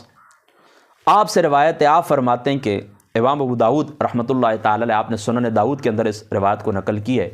یہ کہتے ہیں کہ چلو عربی کو چھوڑ دیتا ہوں، ترجمہ ہی پڑھ دیتا ہوں. کن تو رسول اللہ صلی اللہ علیہ وسلم. اچھا، یہ کہتے ہیں حضرت عبداللہ ابن عمرو ابن العاص فرماتے ہیں کہ میں یاد کرنے کے خیال سے رسول اللہ کی ہر بات لکھ لیتا تھا. یعنی مجھے رسول اللہ صلی اللہ تعالیٰ علیہ وآلہ وسلم کی باتیں یاد رہیں، اس کے لیے میں کیا کرتا تھا، ساری باتیں لکھ لیتا تھا کہ مجھے بھول نہ جائے. تو بعض لوگوں نے مجھے کہا کہ آپ رسول اللہ صلی اللہ تعالیٰ علیہ وآلہ وسلم سے ہر بات لکھ لیتے ہو، ہر بات آپ لکھ لیتے ہو. حضور علیہ الصلوۃ والسلام بشر ہیں، کبھی بتقاض بشریت خوش ہوتے ہیں، کبھی ناراض ہوتے ہیں، تم ہر بات لکھ لیتے ہو. تو کہتے ہیں کہ میں نے جس وقت رسول اللہ صلی اللہ تعالیٰ علیہ وسلم کی بارگاہ پاک کے اندر یہ بات عرض کی کہ یا رسول اللہ اس طرح لوگ کہتے ہیں، تو آقا علیہ الصلوۃ والسلام کی ذات اقدس نے فرمایا قسم ہے اس ذات کی فوالذی نفسی بیدی ما یخرج منہ الا حق. فرمایا اس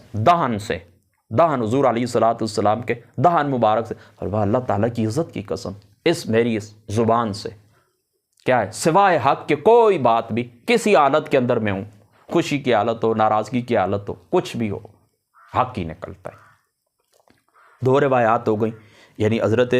عمرو بن العاص کیا کرتے تھے، حضور علیہ الصلوۃ والسلام کی احادیث مبارکہ لکھا کرتے تھے. اچھا، اسی طریقے سے حضرت ابو ہریرہ رضی اللہ تعالیٰ عنہ آپ خود فرماتے ہیں، اور یہ کہاں پر موجود ہے، یہ بھی امام بخاری صاحب رحمۃ اللہ تعالیٰ علیہ آپ نے بخاری کے اندر لکھا ہے. یہ کہتے ہیں کہ صحابہ پاک میں مجھ سے زیادہ کسی کے پاس رسول اللہ کی احادیث مبارکہ محفوظ نہیں تھیں. صحابہ میں سے مجھ سے زیادہ کسی کے پاس احادیث مبارکہ محفوظ نہیں تھی سوائے عبداللہ ابن عمرو بن العاص رضی اللہ تعالیٰ عنہ آپ کے، کیونکہ وہ احادیث لکھا کرتے تھے اور میں لکھا نہیں کرتا تھا. لیکن حضرت عبداللہ ابن عمرو بن العاص خود بھی کہتے ہیں کہ میں حضور کے سارے فرامین لکھ لیا کرتا تھا، اور اس کی گواہی دے دی حضرت ابو ہریرہ رضی اللہ تعالیٰ عنہ. آپ نے بھی فرمایا کہ رسول اللہ صلی اللہ تعالیٰ علیہ وآلہ وسلم کی احادیث مبارکہ کسی کے پاس صحابہ میں سے مجھ سے زیادہ نہیں ہے سوائے عبداللہ ابن عمرو بن العاص رضی اللہ تعالیٰ عنہ کے. کیوں کہ وہ حضور علیہ الصلوۃ والسلام کے فرامین کو لکھ لیا کرتے تھے اور میں لکھتا نہیں تھا. کیوں کہ حضور کی جانب سے انہیں خاص حافظہ عطا ہوا تھا بخاری کی روایت کے مطابق کہ جس وقت انہوں نے شکایت کی تھی تو فرمایا اپنی چادر بچھاؤ، تو حضور علیہ الصلوۃ والسلام نے پھر کیا فرمایا اس کو آپ اپنے سینے سے لگا لو. یعنی آپ نے اپنا ہاتھ مبارک وہاں پر رکھا ہے نا، تو فرمایا آپ سینے سے لگا لو. فرماتے اس کے بعد مجھے کچھ بھولا نہیں ہے. یعنی آقا علیہ السلام کی جانب سے انہیں خاص حافظہ عطا ہوا تھا، اس بنا کے اوپر وہ کیا کرتے تھے، لکھتے نہیں تھے. آگے بڑھیے. عامر بن امیہ بیان کرتے ہیں کہ حضرت ابو ہریرہ کے سامنے ایک حدیث کے اوپر گفتگو ہوئی، ایک حدیث پاک کے اوپر گفتگو. یعنی دیکھیں نا، عمومی طور کے اوپر وہ لکھا تو نہیں کرتے تھے، لیکن اس کے باوجود بھی ایک روایت کا اچھا خاصا ذخیرہ ان کے پاس بھی موجود تھا. اب عامر بن امیہ کیا گواہی دیتے ہیں، یہ امام ابن حجر عسقلانی رحمۃ اللہ تعالیٰ علیہ آپ نے مقدمہ فتح الباری کے اندر اس کو لکھا ہے. یہ بخاری شریف کی جو شرح ہے نا امام ابن حجر کی، مقدمہ فتح الباری، یعنی فتح الباری، اس کے مقدمے کے اندر یہ لکھ رہا ہے. عامر بن امیہ کہتے ہیں کہ حضرت ابو ہریرہ کے سامنے ایک حدیث کے اوپر گفتگو ہوئی تو وہ میرا ہاتھ پکڑ کے مجھے لے گئے اپنے گھر اور حدیث کی کتابیں دکھائیں اور فرمایا یہ دیکھو بیٹا، یہ حدیث پاک تو میرے پاس لکھی ہوئی ہے. سبحان اللہ، یہ حدیث پاک کیا میرے پاس لکھی ہوئی ہے. تو عمرو بن العاص بھی حدیث لکھتے تھے، حضرت ابو ہریرہ کے پاس بھی ذخیرہ حدیث لکھا ہوا بھی موجود تھا. اور پہلے میں آپ کو بتا چکا ہوں کہ یمن کے اس شخص کے لیے حضور علیہ الصلوۃ والسلام نے اس خطبے کو لکھنے کا حکم دیا. اور آگے بڑھیے. اچھا، اب اور یعنی یہ دیکھیں نا، یہ تو انفرادی طور کے اوپر حضرت عبداللہ ابن عمرو بن العاص کا ذکر ہو گیا، حضرت ابو ہریرہ کا ہو گیا. اب سنیں، فرماتے ہیں کہ کان عند رسول اللہ، یہ حضرت عبداللہ ابن عمرو خود فرماتے ہیں، کہتے ہیں کان عند رسول اللہ صلی اللہ علیہ وسلم ناس من اصحابہ وانا معهم، کہتے ہیں حضور علیہ الصلوۃ والسلام کے پاس صحابی بیٹھے ہوئے تھے اور میں بھی بیٹھا ہوا تھا. وانا صغر القوم، اور میں قوم میں سب سے چھوٹا تھا. فقال النبی صلی اللہ علیہ وسلم من کذب علی متعمدا فلیتبوأ مقعده من النار، فرمایا جس نے جان بوجھ کر میرے اوپر جھوٹ بولا وہ اپنا ٹھکانہ جہنم میں بنا لے. فلما خرج القوم، جس وقت قوم نکلی، قلت کیف تحدثون عن رسول اللہ صلی اللہ تعالی علیہ وسلم، میں نے ان کو کہا کہ تم کس طرح حضور علیہ السلام کی حدیثیں کثرت کے ساتھ بیان کرتے. وقت سمعتم ما قال انتم تنہمکون، یہ تم اس طرح کس طرح کرتے ہو فی الحدیث یا رسول اللہ صلی اللہ تعالیٰ علیہ وآلہ وسلم، کہ تم اس طرح کثرت کے ساتھ وہ کیا کرتے حدیثیں بیان کرتے ہو اور حضور علیہ الصلوۃ والسلام نے تمہیں اس بات سے ڈرایا. تو فضحکوا، وہ کیا لوگ کیا سارے صحابی کیا یعنی حضور کے جو ساتھی تھے، فضحکوا وہ ہنس پڑے. او وقالوا، اور کہنے لگے یا ابن اخینا، اے ہمارے بھائی کے بیٹے، ہمارے بھتیجے، ان کل ما سمعنا منہ عندنا فی کتاب، فرماتے ہیں کہ ہم اپنی زبان سے جو کچھ بھی ہم نے رسول اللہ کی زبان اقدس سے سنا، ہم نے لکھ کر اپنے پاس کیا کر لیا، محفوظ کر لیا. ہم نے لکھ کر کیا کری، یعنی صحابہ پاک کی کثرت، یعنی اس روایت سے کیا ثابت ہوتا ہے، اور یہ روایت امام نور الدین عیسوی رحمۃ اللہ تعالیٰ علیہ، حافظ نور الدین عیسوی رحمۃ اللہ تعالیٰ علیہ، آپ نے مجموع الزوائد کے اندر اس روایت کو نقل کیا ہے۔ اللہ اکبر۔ تو اس سے کیا ثابت ہوتا ہے، یعنی وہ انفرادی طور کے اوپر تذکرہ آ گیا حضرت عبداللہ ابن عمرو بن العاص کا، اور اسی طریقے سے حضرت ابو ہریرہ کا بھی آ گیا، اور یہ اکثر صحابہ کا آ گیا کہ یہ کیا کہتے ہیں کہ ہم اپنے پاس ساری احادیث مبارکہ حضور علیہ الصلوۃ والسلام کی ذات مقدسہ کے لکھا کرتے تھے۔ تو اس سے کیا ثابت ہو گیا، اس سے کیا ثابت ہو گیا، ثابت یہ ہوا کہ حضور علیہ الصلوۃ والسلام کی احادیث مبارکہ، حضور کی احادیث مبارکہ کا لکھنے کا جو رواج تھا وہ حضور علیہ الصلوۃ والسلام کے زمانہ پاک سے شروع ہوا تھا، اور پھر ان صحابہ نے اپنی مرویات لکھوائی ہیں اپنے ساتھیوں کو، یعنی تابعین کو۔ اب دیکھیں حضرت ابو ہریرہ کی ٹوٹل روایات ہیں 5374، 5374 اچھا، انہوں نے بے شمار شاگرد پیدا کی اور سب نے لکھا ہے۔ اچھا جی، یہ کہتے ہیں کہ دارمی کے اندر یہ ہے کہ بشیر ابن نحیق نے حضرت ابو ہریرہ رضی اللہ تعالی عنہ آپ کی روایات کو لکھ کر محفوظ کیا۔ تدریب الراوی کے اندر حضرت امام جلال الدین سیوطی صاحب رحمۃ اللہ تعالی علیہ آپ نے یہ لکھا، بشیر ابن نحیق حضرت ابو ہریرہ کے وہ ساتھی اور وہ صحابی ہیں کہ جنہوں نے کیا کیا ہے، حضرت ابو ہریرہ کی روایات کو 5374 ان روایات کی تعداد تھی، انہوں نے لکھ لی، بشیر ابن نحیق۔ اچھا جی، عبداللہ ابن عباس کی طرف آ جائیں، 2666 یعنی 2660 احادیث مبارکہ آپ سے مروی ہیں، اور ان کو یعنی ان کی روایات کو لکھا ہے کس نے؟ قریب نے۔ ان کی روایات کو کس نے لکھا ہے؟ قریب نے۔ حضرت قریب جو تھے حضرت عبداللہ ابن عباس رضی اللہ تعالیٰ عنہ، آپ کی روایات کو انہوں نے، یہ خطیب بغدادی نے الکفایہ فی علم الروایات کے اندر اس روایت کو نقل کیا ہے۔ قریب جو راوی تھے انہوں نے حضرت عبداللہ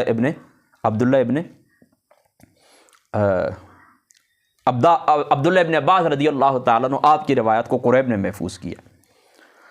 اچھا، یہ دونوں حضرت ابو ہریرہ والا بھی اور اسی طریقے سے حضرت ابو ہریرہ کا بھی اور حضرت عبداللہ، یہ دونوں کا موجود ہے اسی کے اندر، الکفایہ فی علم الروایات کے اندر، تدریب الراوی کے اندر نہیں، الکفایہ فی علم الروایات کے اندر، یہ درست کی کار لیں، یہ میرے اپنے ہی نشان لگے ہوئے، بہرحال آپ وہ نظر تھوڑا۔ اچھا آگے بڑھی، حضرت انس رضی اللہ تعالیٰ عنہ آپ سے 2286 روایات ہیں۔ اچھا جی، ان کے بارے میں مسند دارمی کے اندر ہے کہ ان کی مرویات کو ابان نے لکھ کر محفوظ کیا، اور ام المؤمنین حضرت عائشہ صدیقہ رضی اللہ تعالیٰ عنہ آپ سے 2210 احادیث، ان کی احادیث کو عروہ ابن زبیر رضی اللہ تعالیٰ عنہ آپ نے لکھ کے محفوظ کیے، اور یہ طبقات ابن سعد کے اندر ہے، یعنی حضرت عائشہ کی روایات کو کنہوں نے لکھا ہے؟ حضرت عروہ ابن زبیر نے۔ اچھا جی آگے بڑھی، حضرت عبداللہ ابن عمر، ان کی 1630 روایات ہیں، ان کی 1630 روایات ہیں، اور یہ طبقات ابن سعد اور دارمی دونوں کے اندر ہے کہ ان کی روایات کو نافع نے لکھ کر محفوظ کیا، حضرت نافع جو ان کے غلام تھے انہوں نے لکھ کے محفوظ کیے، اور حضرت جابر رضی اللہ تعالیٰ عنہ آپ سے 1540 روایات ہیں، اور ان کو قتادہ بن دعامہ سروسی نے لکھ کر محفوظ کیے، اور یہ امام جلال الدین سیوطی نے تدریب الراوی کے اندر لکھا ہے، یعنی حضرت جابر رضی اللہ تعالیٰ عنہ آپ کی 1540 روایات کو حضرت قتادہ بن دعامہ سروسی رحمۃ اللہ تعالی علیہ آپ نے محفوظ کیا۔ یعنی اب یہ بات آپ کو پتہ چل گئی نا، صحابہ نے لکھی حضور سے، اور حضور نے لکھی حضور علیہ الصلوۃ والسلام سے لکھی صحابہ پاک نے، اور صحابہ کے پھر ان شاگردوں نے کیا کیا، تابعین نے ان احادیث مبارکہ کو محفوظ کر لیا۔ اب صرف پتہ فرق کیا تھا؟ فرق یہ تھا کہ یہ پہلی صدی ہے نا، یہ پہلی صدی کی بات ہو گئی، اس پہلی صدی کے اندر صرف یہ بات تھی کہ یہ جو مرویات ہیں نا، ان کی کوئی ترتیب نہیں تھی، ان کے اندر کوئی تنظیم نہیں تھی، بس جہاں سے ملتی تھی ان کے روایت وہ اپنے پاس محفوظ، یعنی کوئی باب وغیرہ بننا، کوئی اسناد وغیرہ قائم کرنا، کیونکہ خیر القرون کا زمانہ تھا، صحابہ پاک سارے کے سارے عادل ہیں۔ اب زمانہ آیا حضرت عمر بن عبدالعزیز رضی اللہ تعالیٰ عنہ آپ کا، تو انہوں نے اس طرح کیا کہ احادیث مبارکوں کو یکجا کرنے کا ارادہ کیا، یعنی بہترین ترتیب کے ساتھ، عمدہ جودت کے ساتھ، جدت کے ساتھ، بہترین انداز، انہوں نے ایک مقام کے اوپر ان کو جمع کرنے، تو باقاعدہ انہوں نے علماء کی ایک کمیٹی ترتیب دی ہے، ٹھیک ہے، علماء کی کیا کیا، ایک باقاعدہ کمیٹی ترتیب دی، اور یہ جو ذخیرہ تھا مختلف علاقوں کے اندر، مختلف علاقوں سے احادیث کا ذخیرہ لکھا ہوا جو تھا، یہ انہوں نے جمع کیا، اور امام ابن شہاب زہری رحمۃ اللہ تعالی علیہ آپ نے کیا کہ ان کی ترتیب اور تنظیم کا انتظام کیا نہایت ہی اچھے انداز کے اندر، ان کو ایک جگہ کے اوپر کیا کیا، جب امام ابن شہاب زہری رحمۃ اللہ تعالی علیہ، اور اسی کے ساتھ انہوں نے سند کا بھی اہتمام کیا، کیونکہ اتباع تابعین کا جو زمانہ تھا، یا تابعین کے زمانے کے اندر بھی بعض لوگ ایسے تھے کہ وہ ضروری تھا کہ ان کے حالات کی تحقیق، لہٰذا انہوں نے سند کے ساتھ سند کا بھی آغاز کر دیا۔ اسی لیے علم الاسناد جو ہیں تو ان کا بانی امام ابن شہاب زہری رحمۃ اللہ تعالی علیہ آپ کو کہا جاتا ہے۔ اس بات کو آپ سمجھ گئے؟ تو دیکھیں نا، حضور، پھر صحابہ، پھر تابعین، پھر عمر بن عبدالعزیز کا دور آیا تو انہوں نے کیا کیا، ان ساری روایات کو جمع کیا اور کمیٹی ترتیب دی، اور ابن شہاب زہری رحمۃ اللہ تعالی علیہ آپ بھی اس کمیٹی کے اندر شامل تھے، اور آپ نے ان کو ایک جگہ کے اوپر جمع کیا، انتہائی اچھی بہترین ترتیب کے اندر ان کو جمع کیا، اور سند، حدیث کے ساتھ سند پڑھنے کا انہوں نے کیا کیا، ساتھ رواج دیا ہے، یہ طریقہ انہوں نے نکالا ہے، اس لیے ان کو علم الاسناد کا بانی بھی کہا جاتا ہے۔ اللہ اکبر، اللہ اکبر۔ پھر اس طرح ہوا کہ یہ جو امام ابن شہاب زہری ہیں رحمۃ اللہ تعالی علیہ، پھر ان کے آگے شاگرد تھے، بسم اللہ الرحمن، ان کے کیا تھے آگے، شاگرد تھے۔ یہ شاگرد اس طرح کرتے تھے کہ امام ابن شہاب زہری رحمۃ اللہ تعالی علیہ کی روایات کو آگے بڑھاتے رہے، یہاں تک کہ پھر دوسری صدی کے آخر کے اندر حضرت امام مالک رحمۃ اللہ تعالی علیہ آپ نے سب سے پہلے احادیث مبارکوں کو ایک کتابی شکل کے اندر جمع کیا، ایک کتاب، اور موطا امام مالک اس کا نام ہے۔ یہ پہلی کتاب ہے جو احادیث مبارکہ کے اندر اور آثار کے اندر، ظاہر سی بات ہے کہ اس کے اندر فتاوی بھی ہیں، اس کے اندر آثار صحابہ بھی ہیں، ان کو ایک جگہ کے اوپر موطا امام مالک، جس کو موطا امام مالک آپ کہتے ہیں، یہ پہلی کتاب تھی دوسری صدی کے آخر کے اندر۔ تو پہلی صدی کی دیکھیں تاریخ اور دوسری کی آپس میں جڑ گئی، آپ کو معلوم ہو گیا پہلی صدی اور دوسری صدی، ٹھیک ہے۔ یہ تھا صحابہ اور تابعین اور عمر بن عبدالعزیز، پھر ان کے شاگرد یعنی امام ابن شہاب زہری کے شاگرد، اور یہ بات کہاں تک آ گئی، حضرت امام مالک صاحب رحمۃ اللہ تعالی علیہ آپ نے موطا امام مالک کو ترتیب دیا۔ اور اسی کے ساتھ یہ بات بھی یاد رکھیں کہ امام اعظم ابو حنیفہ رضی اللہ تعالیٰ عنہ آپ نے اپنی مرویات کو کتاب الاثار کے نام سے پیش کی، اسی دوسری صدی کے اندر،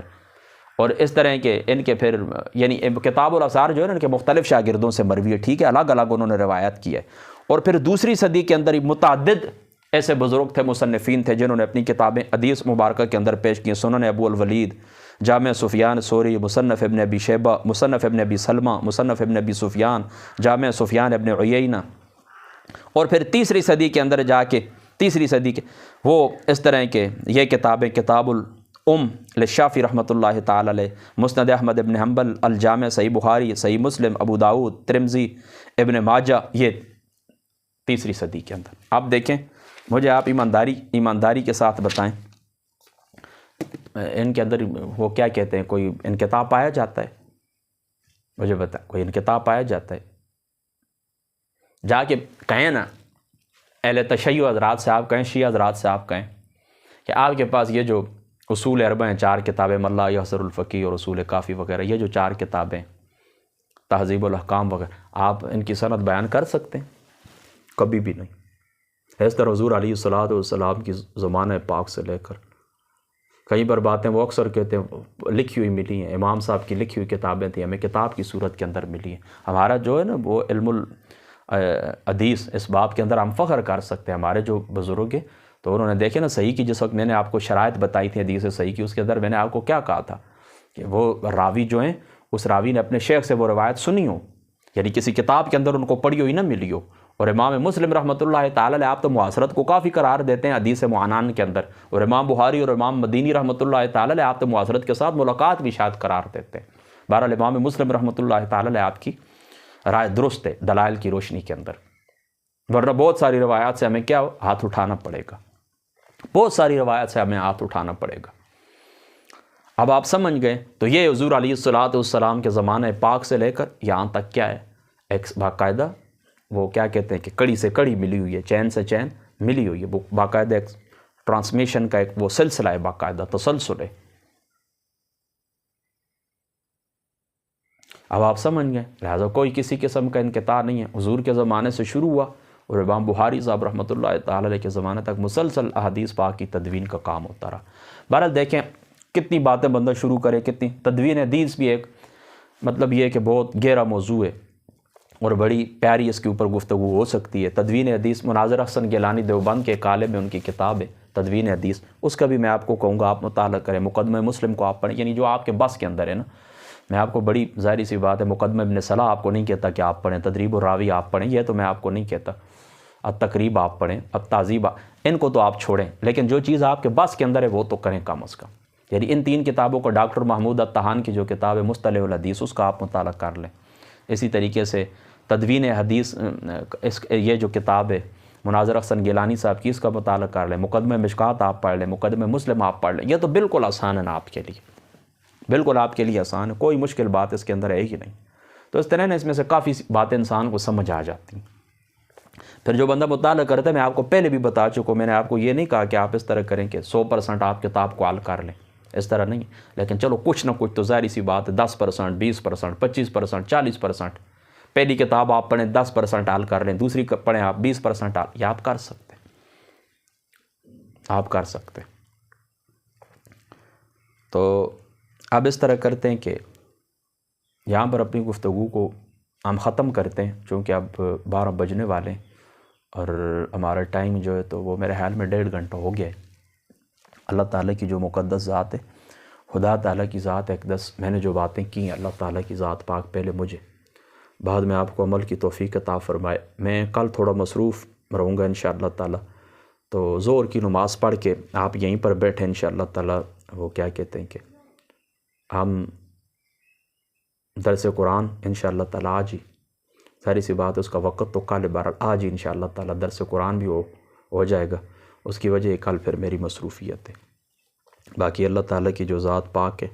اللہ تعالیٰ ہماری اس کوشش کو، ہماری اس کاوش کو اللہ تعالیٰ اپنی بارگاہ میں قبول فرمائے، جو کمی کوتاہی ہے اللہ تعالیٰ کی ذات اقدس معافی عطا فرمائے۔ ظاہری سی بات ہے مجھے ہمیشہ یہی مسئلہ ہوا ہے، یہ اللہ پاک کا فضل ہے، خدا تعالیٰ نے کچھ 2 لفظ مجھے عطا کیے، تو ہمیشہ میری کوشش یہ ہو کہ میں تھوڑے وقت کے اندر زیادہ بات کر لوں، ہمیشہ۔ کہیں پہلے تقریروں کے لیے بھی جاتا تھا، وہاں پر بھی اس طرح حافظ صاحب آپ کے پاس 45 منٹ ہے، حافظ صاحب آپ کے پاس 1 گھنٹہ ہے، تو پھر میں سوچتا تھا کون سی بات چھوڑیں، کون سی بات میں بیان کروں، کتنا آگے کیا کروں، تو وہ میں پھر سپیڈ میں ہی اس طرح اب عادت بن گئی،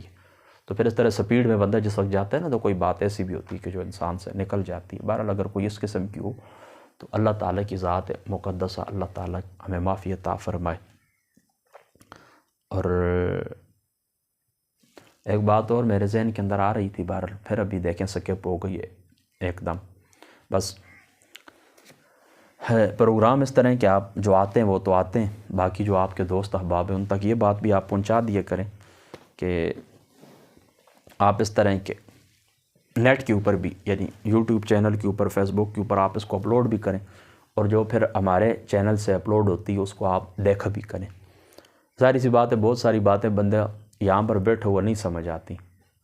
لیکن بعد میں پھر جا کے اس طرح کے بندہ دوبارہ سنتا ہے تو وہ ساری باتیں، بہت ساری باتیں ذہن کے اندر تازہ ہو جاتی ہیں، جو نہیں سمجھ آتی وہ سمجھ آ جاتی ہیں۔